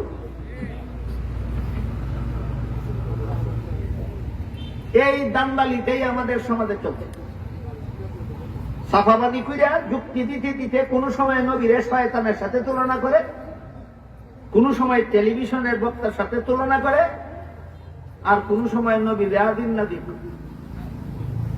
বলেন হাদিন নাদির হওয়া নবীর গুণ না একমাত্র আল্লাহর গুণ? একমাত্র আল্লাহর গুণ। নবীকে দেওয়ার নামই শিরিক, এটার নামই শিরিক ইস্তিফাত। আল্লাহর গুণের সাথে নবীকে শরীকদার বানায়। আল্লাহ পাক রব্বুল আলামিন পবিত্র কোরআনের এক আয়াতে বলেন, ওয়ামা কুনতা লাদাইহিম ইয আজমাউ আমরাহুম ওয়া হুম ইয়ামকুরুন। হে রাসূল করিম সাল্লাল্লাহু আলাইহি ওয়াসাল্লাম, ইউসুফ আলাইহিস সালামের বড় 10 ভাই ইউসুফকে কুয়ায় নিক্ষেপ করার জন্য যখন বসে সলা পরামর্শ করতেছিল, আপনি যদি হাদিন নাজির হইতেন ঘটনা নিজেই দেখতেন, নিজেই জানতেন। যেহেতু আপনি হাদিন নাজির না, সেখানে আপনি ছিলেন না, এই জন্য কোরআন নাজিল করে আমি আপনাকে ঘটনা জানাই দিলাম। কোরআনের কথা বুঝে থাকতে বলুন, ইউসুফ নবীকে কুয়ায় ফেলে দেওয়ার জন্য বড় বড় 10 ভাই যেখানে বসে সলা পরামর্শ করতেছিল, আমাদের নবী সেখানে হাদিন নাজির ছিলেন। আল্লাহ বলছেন না হাদিন নাজির না, বলছেন আল্লাহ বলেন আদিন নাদির না, আর তুমি কও আদিন নাদির। আল্লাহর বিরুদ্ধে কথা কইলে সুন্নি হয়। অন্য আয়াতে আল্লাহ বলেন, ওয়ামা কুনতা লাদাইহিম ইয ইউলকুনা আকলামাহুম আইয়ুহুম ইয়াকফুলু মারইয়াম ওয়ামা কুনতা লাদাইহিম ইয ইয়াখতাসিমুন। হে রাসূল করিম সাল্লাল্লাহু আলাইহি ওয়াসাল্লাম, ঈসা আলাইহিস সালামের মা মরিয়ম যখন জন্মগ্রহণ করেছিলেন, মরিয়মের অভিভাবক সাব্যস্ত করার জন্য সরদারেরা একটা লটারি দিয়েছিল। লটারির ঘটনা বিবরণ করে আল্লাহ, বর্ণনা করে আল্লাহ বলেন, মুহাম্মদ রাসূলুল্লাহ আপনি যদি হাদিন নাজির হইতেন ঘটনাক্ষেত্রে নিজেই থাকতেন, নিজেই দেখতেন। আপনি হাদিস নাজির না, এই জন্য সেই লটারির ঘটনা আমি কুরআন নাজিল করে আপনাকে জানিয়ে দিলাম। আল্লাহ কুরআনের বহু আয়াতে আমাদের নবীকে হাদিস নাজির বলেছেন, না হাদিস নাজির না বলেছেন। আর নিজের ব্যাপারে বলেন ওয়ামা কুনতা গায়বিন, ওমা কুননা গায়বিন, আমি জগতের কোথাও অনুপস্থিত নই, আমি সর্বত্র বিরাজমান, আমি সবখানে হাজির নাজির। আল্লাহ নিজের বেলায় বলেন আমি সবখানে হাজির নাজির, নবীর বেলায় বলেন আপনি হাজির নাজির না। এরপরও কথাও অপরিষ্কার। আল্লাহ নিজের বেলায় বলেন আমি সবখানে হাজির নাজির, নবীকে বলেন আপনি হাজির নাজির না। হাজির নাজির নবীর গুণ না, হাজির নাজির আল্লাহর গুণ। আল্লাহর গুণ নবীকে দিলেই নবীকে আল্লাহর শরীকদার বানানি হয়, আল্লাহর গুণ ওলিকে দিলে ওলিকেই আল্লাহর শরীকদার বানানি হয়, আল্লাহর গুণ পীরকে দিলে পীরকেই আল্লাহর শরীকদার বানানি হয়। নবীর গুণের অভাব পড়ছে, আল্লাহর গুণ দেওয়া লাগবো নবীরে। নবীর গুণের, নবীর কোন গুণের বিবরণ কোরআন হাদিসে নাই। কোরআন হাদিসে নবীর যত গুণ আল্লাহ বলেছেন সেইগুলি শিখো না কেন, পড়ো না কেন, বলো না কেন। আর না শিক্ষা থাকলে, না বুঝা থাকলে লাগাল পাও না অঙ্গান খাস যাইতায় যাও খেলে, যেটা শিখছ হিতা হোক, যেটা শিখছ না হিতা হইও না।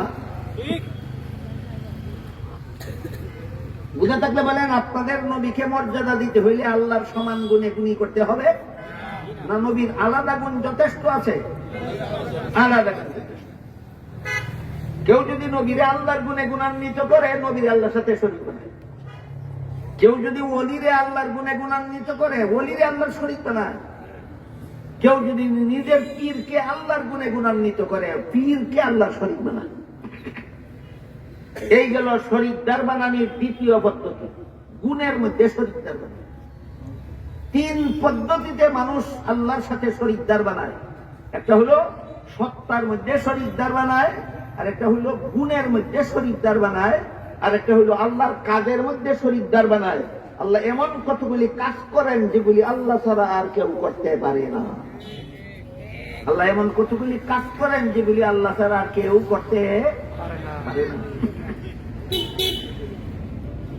মরা মানুষকে জিন্দা করা কার কার কাজ? একমাত্র মরা মানুষকে জিন্দা করা একমাত্র হযরত ঈসা আলাইহিস সালামকে আল্লাহ একটা মুজিজা দিয়েছিলেন। কি? মরা মানুষকে বলতেন কুম বিইজনিল্লাহ, আল্লাহর হুকুমে জিন্দা হও। তো ঈসা নবী মুর্দাকে বলতেন আল্লাহর হুকুমে জিন্দা হও। তাইলে মরা মানুষের জিন্দা করার কাজটা নিজেই করতেন না আল্লাহর হাওয়ালা দিয়া? আল্লাহর হাওয়ালা। এতটুকু ফেসিলিটি আল্লাহ ঈসা নবীকে দিয়েছিলেন, এই জন্য তারপরও তিনি বলতেন আল্লাহর হুকুমে জিন্দা। আপনাদের কেউকে আল্লাহ এতটুকু ফেসিলিটি দিয়েছেন যে আল্লাহর হুকুমে জিন্দা হও, কইলে মুর্দা জিন্দা হইব? কাজে আপনারা আল্লাহর হুকুমে জিন্দা হও বইলেও কোনো কাজ হবে। যে নবীকে আল্লাহ এতটুকু ফেসিলিটি দিয়েছিলেন তিনিও বলতেন না যে আমার হুকুমে জিন্দা হও, তিনিও বলতেন আল্লাহর হুকুমে জিন্দা হও। তাহলে মুর্দাকে জিন্দা করা একমাত্র আল্লাহর কাজ। মুর্দা জিন্দা হয় কোন নবীর হুকুমে না, কোন ওলির হুকুমে না। মুর্দা জিন্দা হয় কোন পীরের হুকুমে না, মুর্দা জিন্দা হয় একমাত্র আল্লাহর হুকুমে। এখন যদি কেউ মনে করে নবী মুর্দাকে জিন্দা করতে পারেন, ওলি মুর্দাকে জিন্দা করতে পারেন, আমার পীর মুর্দাকে জিন্দা করতে পারেন, যেই কাজটা আল্লাহ পারে না এই কাজটা নবী পারেন বিশ্বাস করে, যেই কাজটা আল্লাহ ছাড়া কেউ পারে না এই কাজটা ওলিয়ে পারেন বিশ্বাস করে, যেই কাজটা আল্লাহ ছাড়া কেউ পারে না এই কাজটা তার পীরে পারে বলে বিশ্বাস করে, আল্লাহর কাজের মধ্যে শরীকদার বানায়। কিসের মধ্যে শরীকদার বানাইল? এখন কাজের মধ্যে শরীকদার। মানুষকে সন্তান দান করা একমাত্র আল্লাহর কাজ। সন্তান দান করা একমাত্র আল্লাহর কাজ। কেউ যদি বিশ্বাস করে আমার নবী সন্তান দিতে পারে, ওই নবীরে আল্লাহর কাজে শরীকদার করে। কেউ যদি মনে করে বাবা শাহজালাল মানুষকে সন্তান দিতে পারেন, বাবা শাহজালালকে আল্লাহর কাজে শরীকদার বানায়। কেউ যদি মনে করে আমার পীর মুরিদানকে সন্তান দিতে পারেন, নিজের পীরকে আল্লাহর কাজে শরীকদার বানাইল। শরীকদার বানানির 3 নম্বর পদ্ধতি বলেন দুনিয়ার যত মানুষ যত কিছুকে আল্লাহর শরীকদার বানায় কত পদ্ধতিতে? 3 পদ্ধতিতে। হয়তো আল্লাহর সত্তার মধ্যে শরীকদার বানায়, আর না হয় আল্লাহর গুণের মধ্যে শরীকদার বানায়, আর না হয় আল্লাহর কাজের মধ্যে শরীকদার বানায়। বুঝাইতে বললাম শিরিক কত প্রকার? 3 প্রকার। শিরিক ফিল যাত, শিরিক ফিল সিফাত, শিরিক ফিল আফআল। আল্লাহর সত্তার মধ্যে শরীকদার বানায়, আল্লাহর গুণের মধ্যে শরীকদার বানায়, আল্লাহর কাজের মধ্যে শরীকদার বানায়। আল্লাহর কাজের মধ্যে শরীকদার বানাইয়া বন্ড পীরের দল একটা, অনেক গান আছে, অনেক গান এদের আছে। এর মধ্যে বন্ড পীরের দলের একটা গান আপনাদেরকে শোনাই। আল্লাহর কাজের মধ্যে শরীকদার বানাইয়া বন্ড পীরের দল গান বানাইছে। কবর পূজারি, পীর পূজারি, মাজার পূজারি, বন্ডরা এইরকম মঞ্চের মধ্যে হাজার মানুষের সামনে মাইকের মধ্যে এই সিরিকি গান গায়, আর কয় ওলির শান গায়। সিরিকি গান গায় আর কয় ওলির শান গায়। গানটা হলো আল্লাহর দন রসুলকে দিয়া আল্লাহ গেল গাইবিয়া, রসুলের দন খাজায় পাইয়া শুইল গিয়া আজমিরে, কেউ ফিরে না খালি হাতে খাজা বাবার দরবার। কি পরিমাণ কুহুরিয়ার সিরিকি গানটার উদ্দেশ্য ওলির শান মানে বন্ড ফিরের দল গায়। 1 নম্বর কুহুরি এই গানের মধ্যে হইল বলে আল্লাহর দন রসুলকে দিয়া, আল্লাহর দন বলে রসুলকে দিয়া দিছে। আল্লাহ পাক রব্বুল আলামিন পবিত্র কুরআনের সূরা মুনাফিকুনের 7 নম্বর আয়াতে বলেন, ওয়ালিল্লাহি খাজাইনুস সামাওয়াতি ওয়াল আরদ। আসমান জমিনে যত ধন আছে সবগুলির মালিক আল্লাহ। আল্লাহ বলেন আমি মালিক, একই রসুলকে দিয়া। ওলির শান হইছে না আল্লাহর সাথে শরীকদার সাব্যস্ত হইছে। এরপরে আল্লাহ মর্মজার কথা সূরা মুনাফিকুনের 7 নম্বর আয়াতের শেষের দিকে আল্লাহ বলেন, ওয়ালাকিন্নাল মুনাফিকিনা লা ইয়ালামুন। আসমান জমিনের কোন দন যে আল্লাহ রসুলকে দিয়েছেন না, এটা মুনাফিকরা জানে না, মুমিনরা জানে। আসমান জমিনের দন রসুলকে দিয়া দিচ্ছেন না আল্লাহর নিজের মালিকানায় দিছে, এটা মুমিনরা জানে, মুনাফিকরা জানে না। সুতরাং গানের মধ্যে যে কয় আর যে শুনে আর যে সমর্থন দেয় নীরব থাকে, আল্লাহর দন রসুলকে দিয়া যে কুহুরি গান যে গাইব এরও ইমান থাকবে না, যে নীরবে শুনবে প্রতিবাদ করবে না তারও ইমান থাকবে না।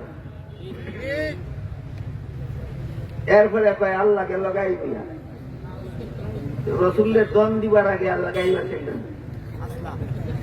আল্লাহ তো তখনও গাই, এখনো গাই, মরণ পর্যন্ত গাই। আমরা যে চোখে দেখি না এইটুই গাই। রসুলের জন্মের আগেও দুনিয়ার কোন মানুষ আল্লাহরে চোখে দেখতো না, রসুলের জন্মের পরেও দুনিয়ার কোন মানুষ আল্লাহরে চোখে দেখে না, কিয়ামত পর্যন্ত দুনিয়ার কোন মানুষ আল্লাহকে চোখে দেখবে না। এই চোখে না দেখার নাম ওই আল্লাহ গাই। আল্লাহ রসুলের দন দিয়া সে জায়গায় বুঝছেন, আগের থেকেই গাই। ওই আরেকটা কুফুরি করলো।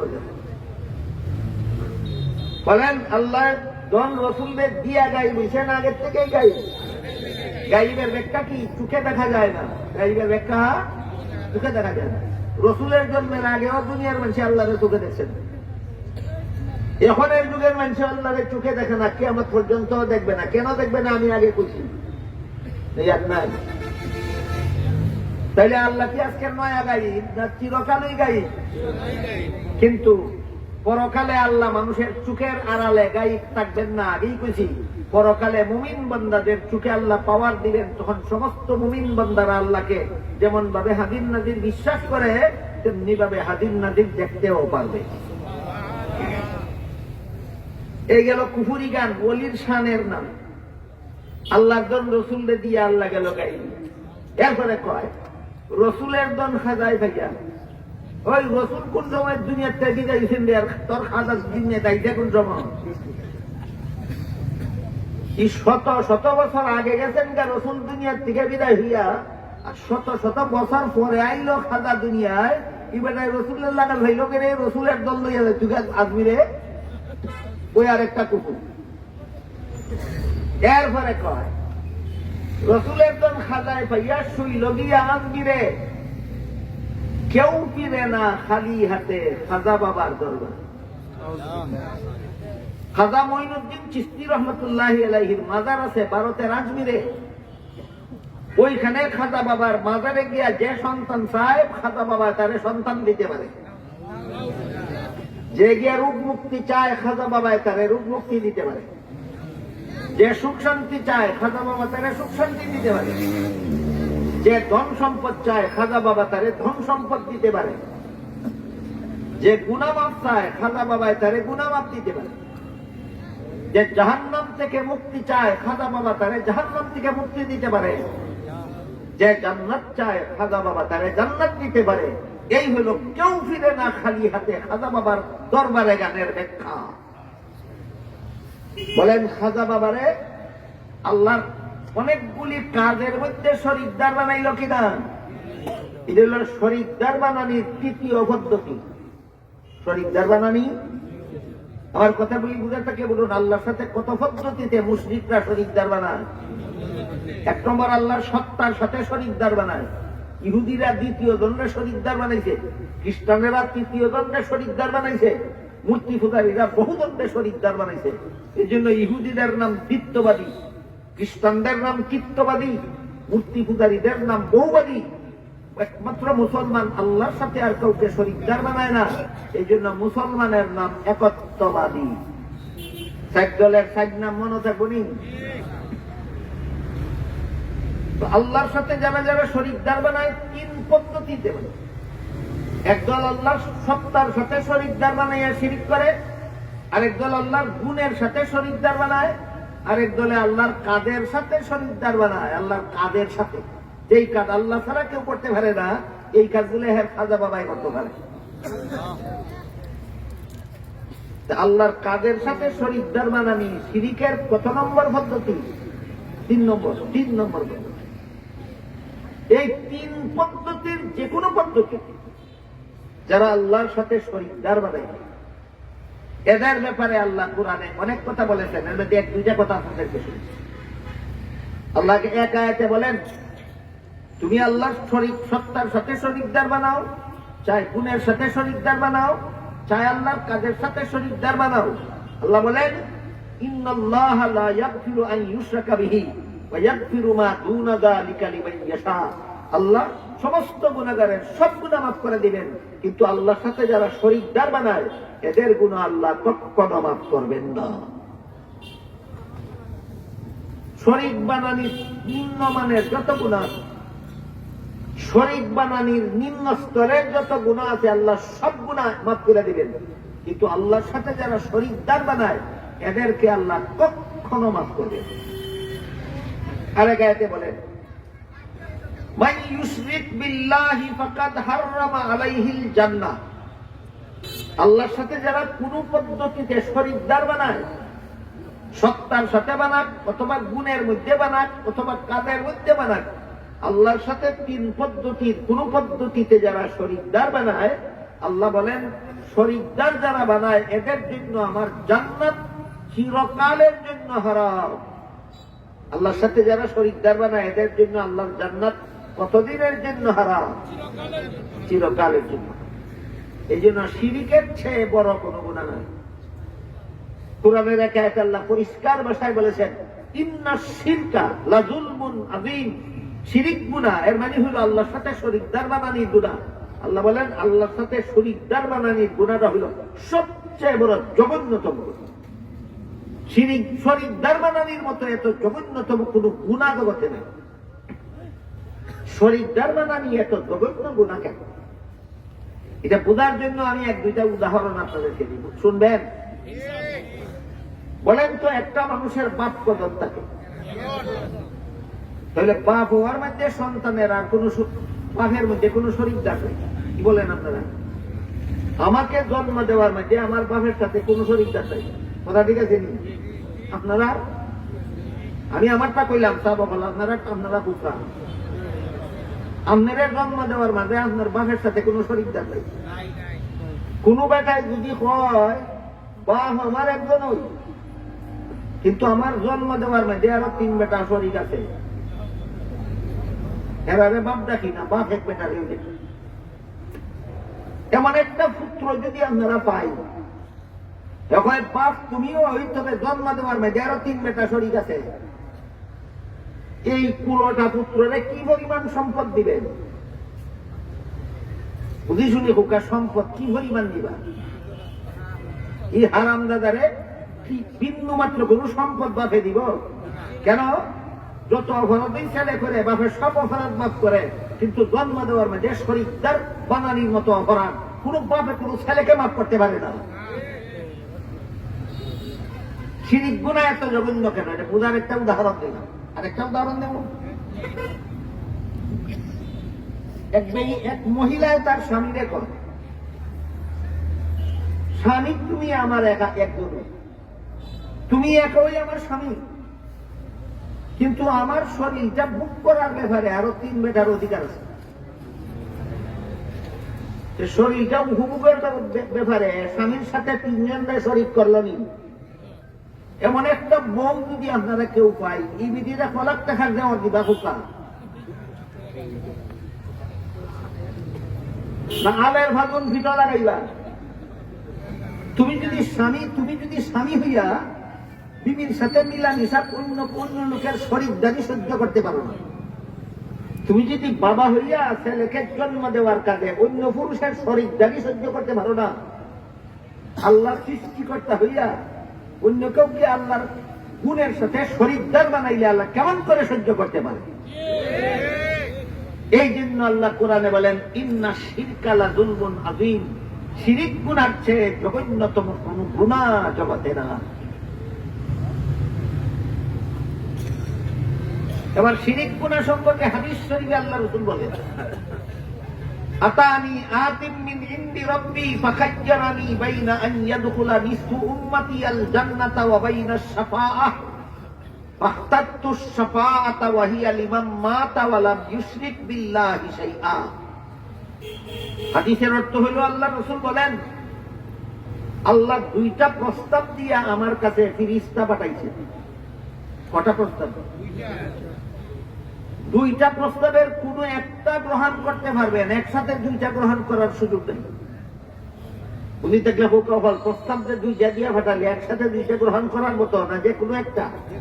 হ্যাঁ, দেখবেন রাসূল বলেন এইরকম 2টা প্রস্তাব দিয়ে আল্লাহ আমার কাছে ফেরেশতা পাঠাইছে। 1 নম্বর প্রস্তাব, আপনার অর্ধেক উম্মত জান্নাতে যাবে, অর্ধেক উম্মত দুজকে যাবে। এটা যদি আপনার পছন্দ না হয় তাহলে 2 নম্বর প্রস্তাব, আপনার নেককার উম্মত জান্নাতে যাবে, গুনাহগার উম্মত দুজকে যাবে। তবে আপনার সুপারিশে আমি গুনাহগার উম্মতকে দুজক থেকে মুক্তি দিয়ে দেব। এটা কত নম্বর প্রস্তাব? নবী কোনটা গ্রহণ করলেন আমি পরে বলবো, আপনাদের কোনটা পছন্দ হয় আগে কোনটা চাবো? 1 নম্বরটা? 2 নম্বরটা? নবী বলেন, আল্লাহর দেওয়া প্রস্তাবের 1 নম্বর প্রস্তাবটা আমি গ্রহণ করলাম না। আমার অর্ধেক উম্মত জান্নাতে যাইবো আর অর্ধেক উম্মত দুজকে ঘুরি থাকবো, এই যে মানছি না। আমি 2 নম্বর প্রস্তাবটা গ্রহণ করেছি।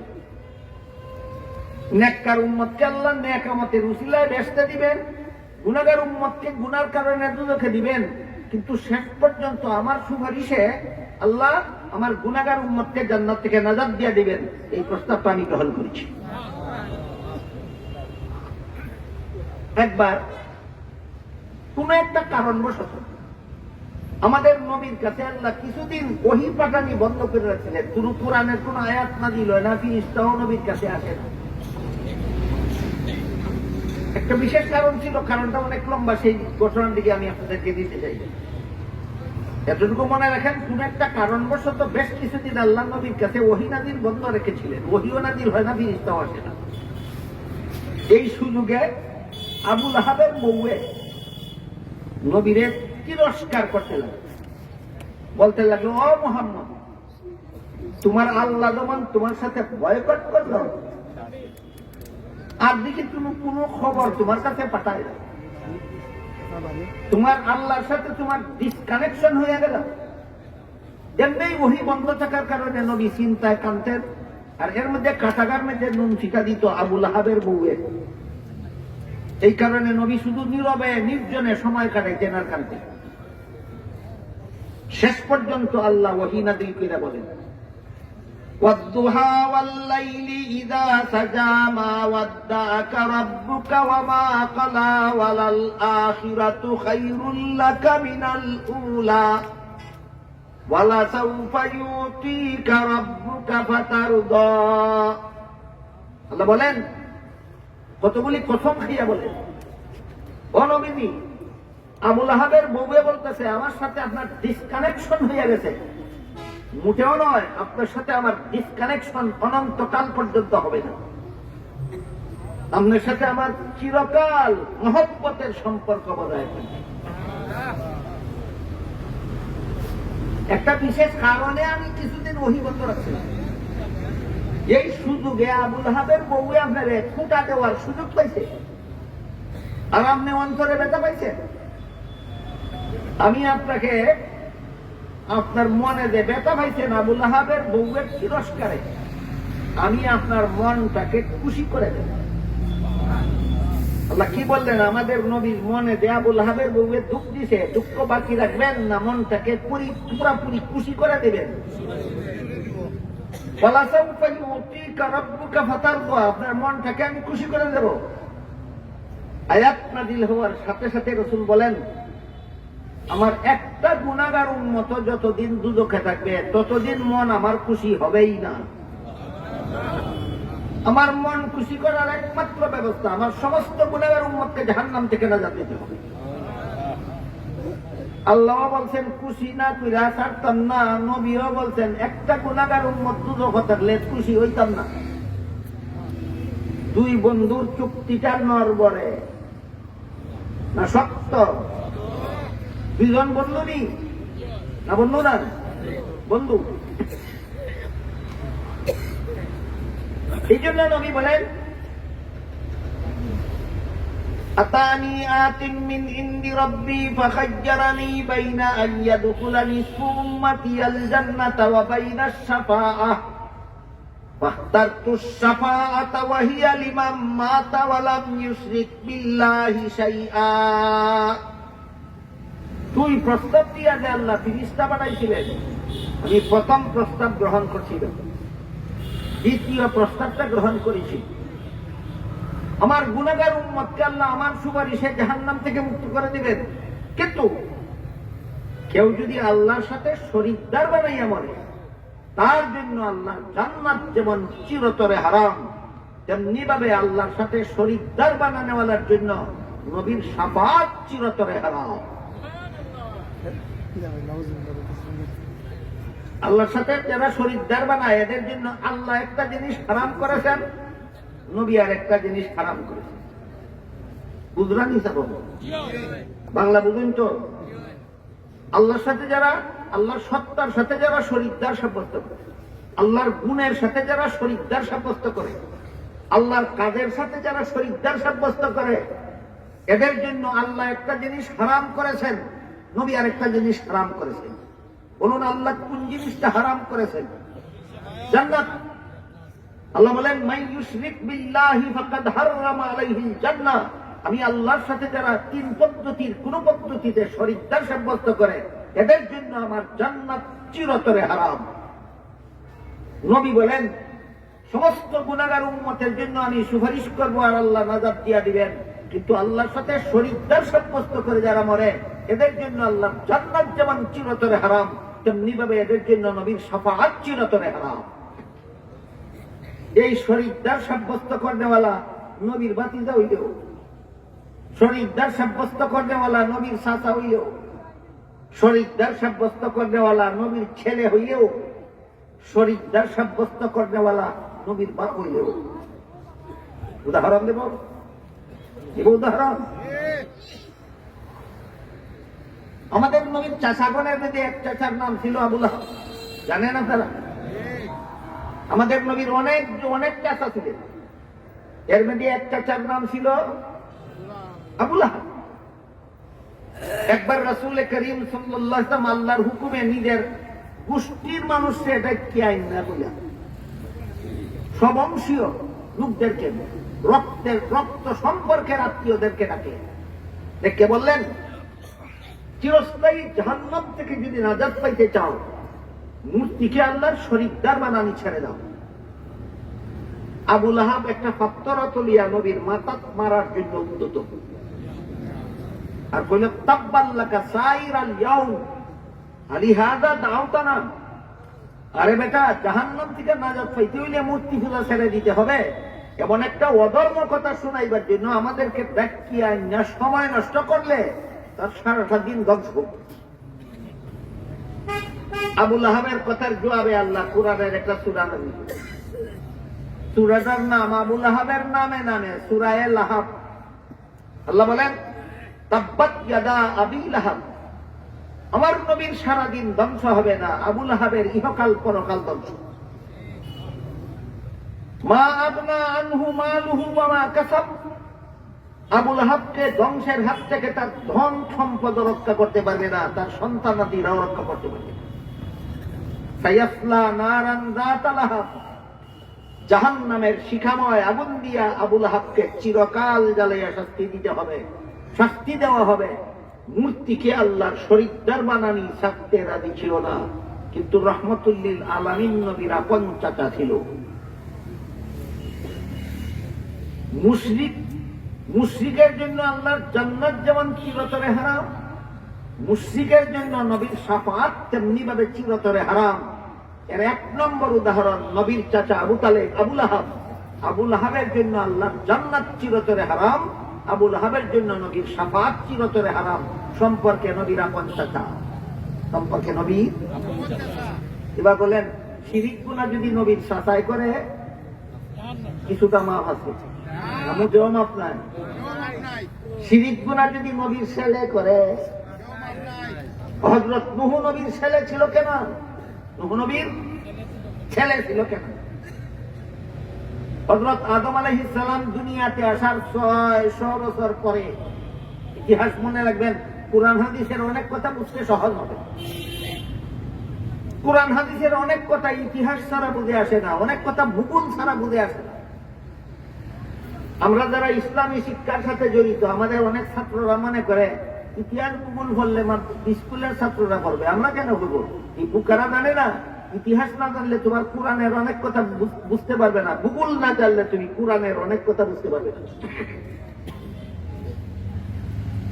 তো ইতিহাসের একটা কথা হলো, আদম আলাইহিস সালাম দুনিয়াতে আসার 600 বছর পরে শয়তানে অত্যন্ত কৌশলে দুনিয়ার মানুষকে মূর্তি পূজা শিক্ষা দিয়েছে। এই ইতিহাসটা আপনাদের সকলের স্মরণ রাখার মতো ইতিহাস, যে আদম নবী দুনিয়াতে আসার কতদিন পরে শয়তানে মানুষকে মূর্তি পূজা শিক্ষা দিয়েছিল? 600। স্বাভাবিকভাবে না অত্যন্ত কৌশলে? কৌশলের বিবরণ অনেক লম্বা, আমি বলতে গেলে আমারও স্বাস্থ্য মানাইবে না, আপনাদেরও ধৈর্য ঠিক থাকতে না পারে। এই জন্য কৌশলের বিবরণটা বললাম না, শুধু মনে রাখুন কৌশলে। আদম আলাইহিস সালাম দুনিয়াতে আসার 600 বছর পরে শয়তান দুনিয়ার মানুষকে, আদমের সন্তানদেরকে অত্যন্ত কৌশলে মূর্তি পূজা শিক্ষা দিয়েছে। শয়তানের মূর্তি পূজা শিক্ষা দেওয়ার আরো 600 বছর পর, শিক্ষা দেওয়ার আগে গেল 600 বছর, আর শিক্ষা দেওয়ার পরে গেল আরো হইল 1200 বছরের মাথা সারা দুনিয়ার সমস্ত মানুষ মূর্তি পূজারী হয়ে গেল। একটা ইমানদারও নাই, সবগুলি মনে করে মূর্তি আমারে সন্তান দিতে পারে। দুনিয়ার সবগুলি মানুষ মনে করে দেবতায় আমারে সুখ শান্তি দিতে পারে। সারা দুনিয়ার সবগুলি মানুষ বিশ্বাস করে দেবতা আমারে নরক থেকে মুক্তি দিতে পারে, দেবতা আমাকে স্বর্গে পৌঁছাইয়া দিতে পারে। বলেন, আদম নবী দুনিয়াতে আসার পরবর্তী 1200 বছরের মাথায় কতজন মানুষ মূর্তি পূজারী হইল দুনিয়া? সব মূর্তি পূজারী, একটাও ইমানদার নাই। এই অবস্থায় আল্লাহ দুনিয়াতে হযরত নূহ আলাইহিস সালাম, বুঝি থাকলে কোকাজা বহল আদম নবীরে ফাটালির কতদিন ধরে নূহ নবী ফাটাইলা? 1200 বছর ধরে। তখন দুনিয়াতে মূর্তি পূজারী ছাড়া একটা মানুষ আছে? হযরত নূহ আলাইহিস সালাম 950 বছর দুনিয়ার মানুষকে লা ইলাহা ইল্লাল্লাহ দাও, এক আল্লাহ মানো, আল্লাহরে শরীক দেবে, আল্লাহর সাথে শরীক দেবে, লা শরীক লা শরীক আল্লাহর দাওয়াত দিলেন নূহ নবী কতদিন? 950 বছর। 950 বছরের দাওয়াতে ঈমান আনলো মাত্র 40 জন। কতদিনের দাওয়াতে ঈমান আনলো কত? 950 বছরের দাওয়াতে ঈমান আনলো মাত্র 40 জন। তখন আল্লাহ নূহ নবীকে জানাইয়া দিলেন, আল্লাহ বলেন ওয়াকালা, নূহ আলাইহিসসালামকে জানাইয়া দিলেন, এই 40 জন ছাড়া বর্তমান দুনিয়ার কোন মূর্তি পূজারী মূর্তি পূজা ছাড়বে না। আপনি মানুষের মনের খবর জানেন না, আমি আল্লাহ জানি। বলেন মনের খবর জানার গুণ কার কার আছে? একমাত্র আল্লাহ। যে মনে করে আমার মনের খবর আমার ফিরে জানে, এর ফিরে আল্লাহর সমান বানাইল। যে মনে করে তার মনের খবর ওলিয়া উলিয়া জানে, ওলিয়া উলিয়ারে আল্লাহর শরীকদার বানাইল। যে মনে করে তার মনের খবর নবী জানেন, তার নবীকে আল্লাহর শরীকদার বানায়। আল্লাহ নূহ নবীকে বলে, আপনি মানুষের মনের খবর জানেন না, এটা একমাত্র আমি আল্লাহ জানি। আমি আপনাকে কি জানি আপনাকে বলি শুনুন, যে 40 জনে ঈমান আনছে আপনার 950 বছরের দাওয়াতে। এই 40 জন ছাড়া দুনিয়াতে আর যত মানুষ আছে একটাও ঈমান আনতো না, আমি তার মনের খবর জানি। বলেন একটাও ঈমান আনতো না, মনের খবর কে জানে? নূহ নবীকে আল্লাহ বললেন কেন? তিনিও জানতেন। যেহেতু তিনি জানতেন না, তাহলে মনের খবর নবী জানেন না একমাত্র আল্লাহ জানেন? মনের খবর নবী জানেন, বিশ্বাস করা শিরক। কথা বুঝে আসলো কিনা? যখন আল্লাহ নূহ আলাইহিসসালামকে এই কথা জানাই দিলেন যে এই 40 জন ছাড়া বর্তমান দুনিয়ার একটাও ঈমান আনতো না, তখন নূহ আলাইহিসসালাম আল্লাহর কাছে একটা দোয়া করলেন। দোয়ার বিবরণ দিয়ে আল্লাহ কোরআনে বলেন,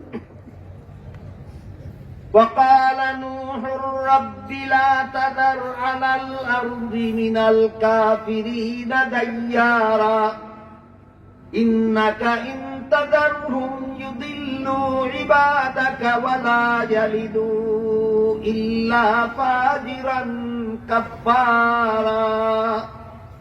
আল্লাহ বলেন, নূহ আলাইহিস সালাম বলেন, হে আল্লাহ, যেহেতু আপনি জানেন এই 40 জন ছাড়া এই দুনিয়ার কোনো মানুষ ঈমান আনবে না, কাজে এদেরকে যদি আরব দুনিয়াতে বসবাস করতে দেন, এরা ভবিষ্যতে যত মানুষ সন্তান জন্ম দিব সবগুলি এনে মূর্তি পূজারি বানাইয়া জাহান্নামে নিয়ে যাবে। কাজেই মানুষের ভবিষ্যৎ প্রজন্মকে জাহান্নাম থেকে রক্ষা করার স্বার্থে যাদের ব্যাপারে আপনি জানেন ঈমান আনবে না, এদেরকে দুনিয়া থেকে বিদায় করে দেন।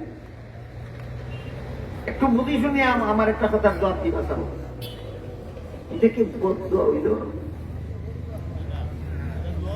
হ্যাঁ, এই একজনে বলছে এটা বদ্ধ হইছে না, এটা নেক দুয়া হইছে। এরা তো ঈমান আনতো না, নিজের পোহাল নিজে কুড়াল মাসে, এটার লাগি নবী দেয় না। কিন্তু এরা যদি বাঁচাইয়া রাখা হয়, যে তারে জন্ম দিব হাও তারে মূর্তি পূজারি বানাইব। ভবিষ্যৎ প্রজন্মকে মূর্তি পূজার অভিশাপ থেকে রক্ষা করার জন্য এদেরকে দুনিয়ার থেকে বিদায় করে দেয়। আল্লাহ নূহ আলাইহিস সালামের দোয়া কবুল করলেন। বলেন, ও নূহ আলাইহিস সালাম, তোমার দোয়া কবুল করলাম।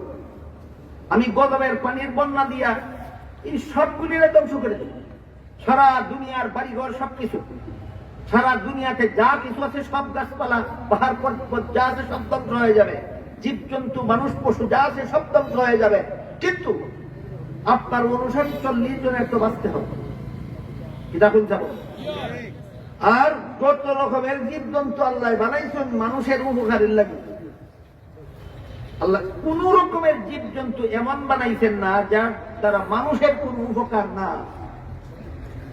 যে বিশ্বাস করতে হবে। আল্লাহ কোরআনে বলেছেন, আসমান জমিনে যা কিছু সৃষ্টি করেছি তোমাদের উপকারের জন্য করেছি।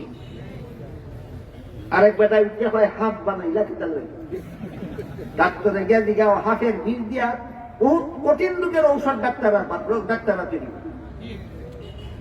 কাজে আল্লাহ কোন জিনিস কোন জীবজন্তুরের মানুষের কোন উপকারের লেগে বানাইছেন এটা উদ্ঘাটন করিয়া এটা আবিষ্কার করিয়া কিয়ামত পর্যন্ত মানুষ শেষ করতে পারবে না।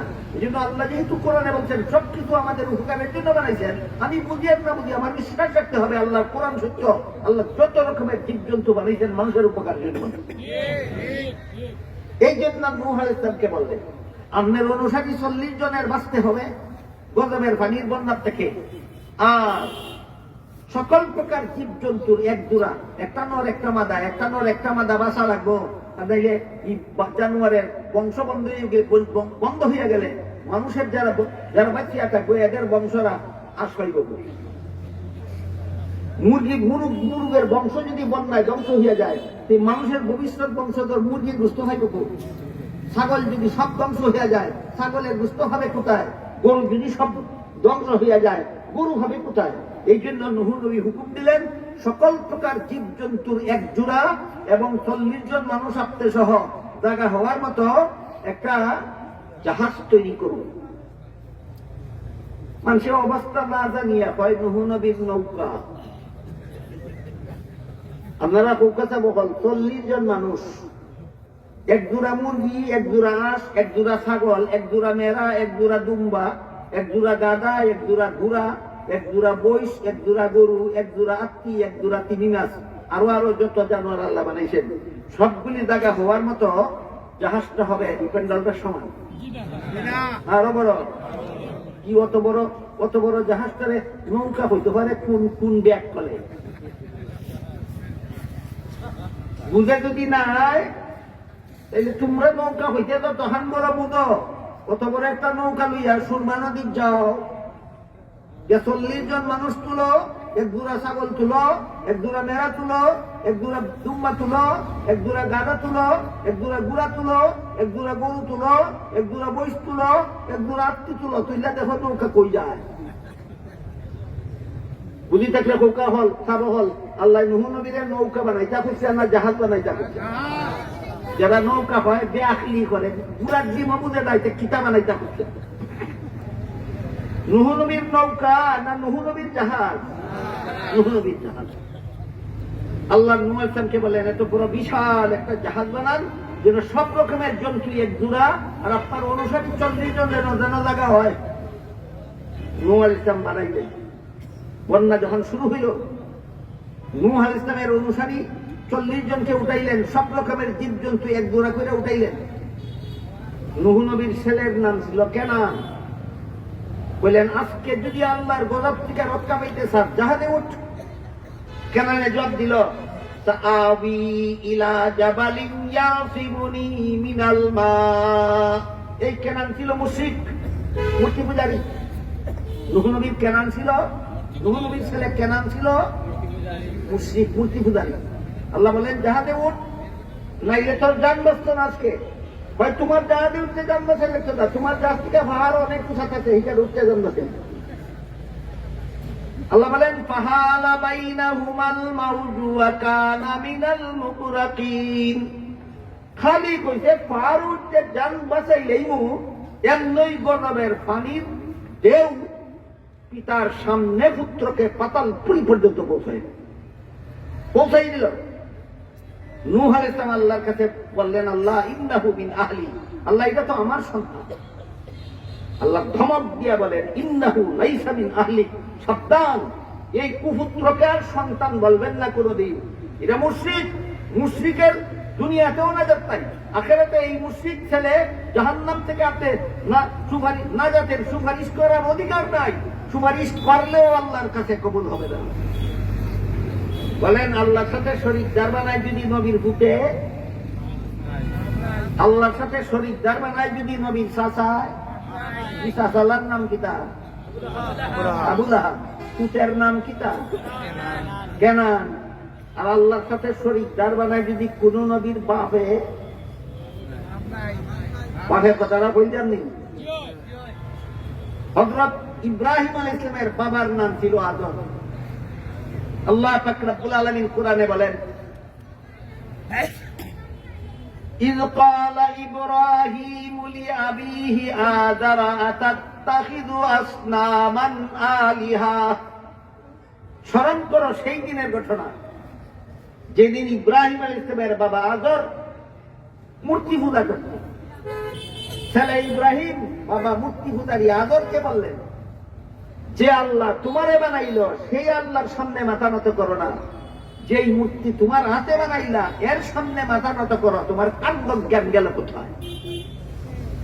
বুঝে থেকে বলেন, ইব্রাহিম নবীর বাপের নাম কি ছিল?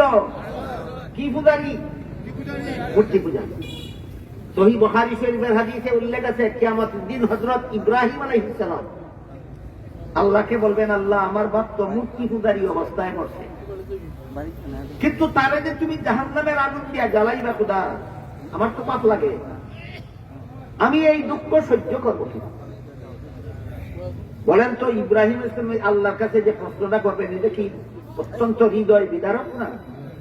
মনে ব্যথা লাগার মতো না? আল্লাহ, আমার বাপ তো মূর্তি পূজারী, তোমার সাথে মূর্তির শরীকদার বানাইয়া মরছে, কাজেই তারে যে তুমি চিরকাল জাহান্নামের আগুন দিয়া জ্বালাইবা, আমার তো পাপ লাগে, আমার তো মনে দুঃখ লাগে। আল্লাহ পাক রব্বুল আলামিন নূহ আলাইহিস সালামকে বললেন, ও নূহ নবী, আমি আল্লাহর সাথে যারা শরীকদার বানায় এদেরকে মুক্তি দেওয়ার জন্য সুপারিশ করা সমস্ত নবীদের জন্য হারাম করে দিয়েছি, ভুলে গেলেন নাকি? ইলা কিতা লাগতো নবী? বাবা, আল্লাহ কি জবাব দিত? মুশরিককে জাহান্নাম থেকে মুক্তি দেওয়ার জন্য সুপারিশ করা সমস্ত নবীদের জন্য হারাম। এই কথাটাই হাদিস শরীফে রাসূল বলেছিলেন, আখতারতুস শাফাআতা ওয়া হিয়া লিমান মাতা ওয়া লাম ইউশরিক বিল্লাহি শাইআ। আল্লাহর সাথে শরীকদার সাব্যস্ত করে যারা মরে এদের জন্য দুইটা জিনিস হারাম, আল্লাহর জান্নাত হারাম, নবীর শাফাআত হারাম। এর তাকবুনি সারা জীবন আল্লাহর সাথে শরীকদার সাব্যস্ত করে যারা মরে এদের জন্য দুইটা জিনিস হারাম, এক নম্বর আল্লাহর জান্নাত হারাম, দুই নম্বর নবীর শাফাআত। কিন্তু ইব্রাহিম নবীর প্রশ্ন তো প্রশ্নের জায়গাতেই রইল, আমার যে বাপ লাগে, দুঃখ লাগবো না, বুঝিনি কথা? এটা একটা সান্ত্বনা লাগবো নি? সহিহ বুখারী শরীফের হাদিস, আল্লাহ রাসূল বলেন এই ব্যাপারে ইব্রাহিম নবীকে আল্লাহ একটা সান্ত্বনা দিবেন। কি সান্ত্বনা দিবেন? আল্লাহ ইব্রাহিম নবীর বাবা আদরকে একটা শুয়োর বানাইয়া দিবেন। এরপর থেকে তারা দেখলে আর কেউ চিন্তা নাই যে ইব্রাহিম নবীর বাবা ছিল। ফিরিস্তারে কইবেন, আমার নবীর চোখের সামনে শুয়োরটাকে জাহান্নামে ফেলা। আল্লাহর হুকুমে ফিরিস্তা ইব্রাহিম নবীর সামনে একটা শুয়োর জাহান্নামে ফেলাইবে। ইব্রাহিম দেখবেন একটা শুয়োরকে জাহান্নামে ফেলানো হয়েছে, তিনি তার বাপের কথা চিরকালের জন্য ভুলে যাবেন। আমার তো বাপ লাগে, দুঃখ লাগবো না নি? ওইসে নি জবাব, দুঃখ লাগবো নিয়া? দুঃখ লাগতো না। সুতরাং আল্লাহর সাথে শরীকদার বানাইয়া নবীর চাচা হইলেও জাহান্নাম থেকে রক্ষা নাই, আল্লাহর সাথে শরীকদার বানাইয়া নবীর ছেলে হইলেও জাহান্নাম থেকে রক্ষা নাই, আল্লাহর সাথে শরীকদার বানাইয়া নবীর বাবা হইলেও জাহান্নাম থেকে রক্ষা নাই।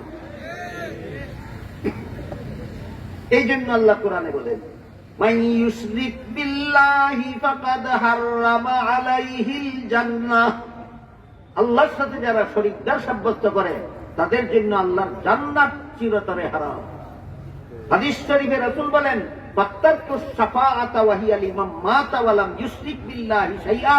সমস্ত গুনাহগারকে আল্লাহ আমার সুপারিশে জাহান্নাম থেকে নাজাত দিবেন, কিন্তু শিরিক গুনাহ যারা করে এদের জন্য যেভাবে আল্লাহর জান্নাত হারাম, তেমনি ভাবে নবীর শাফাআত হারাম।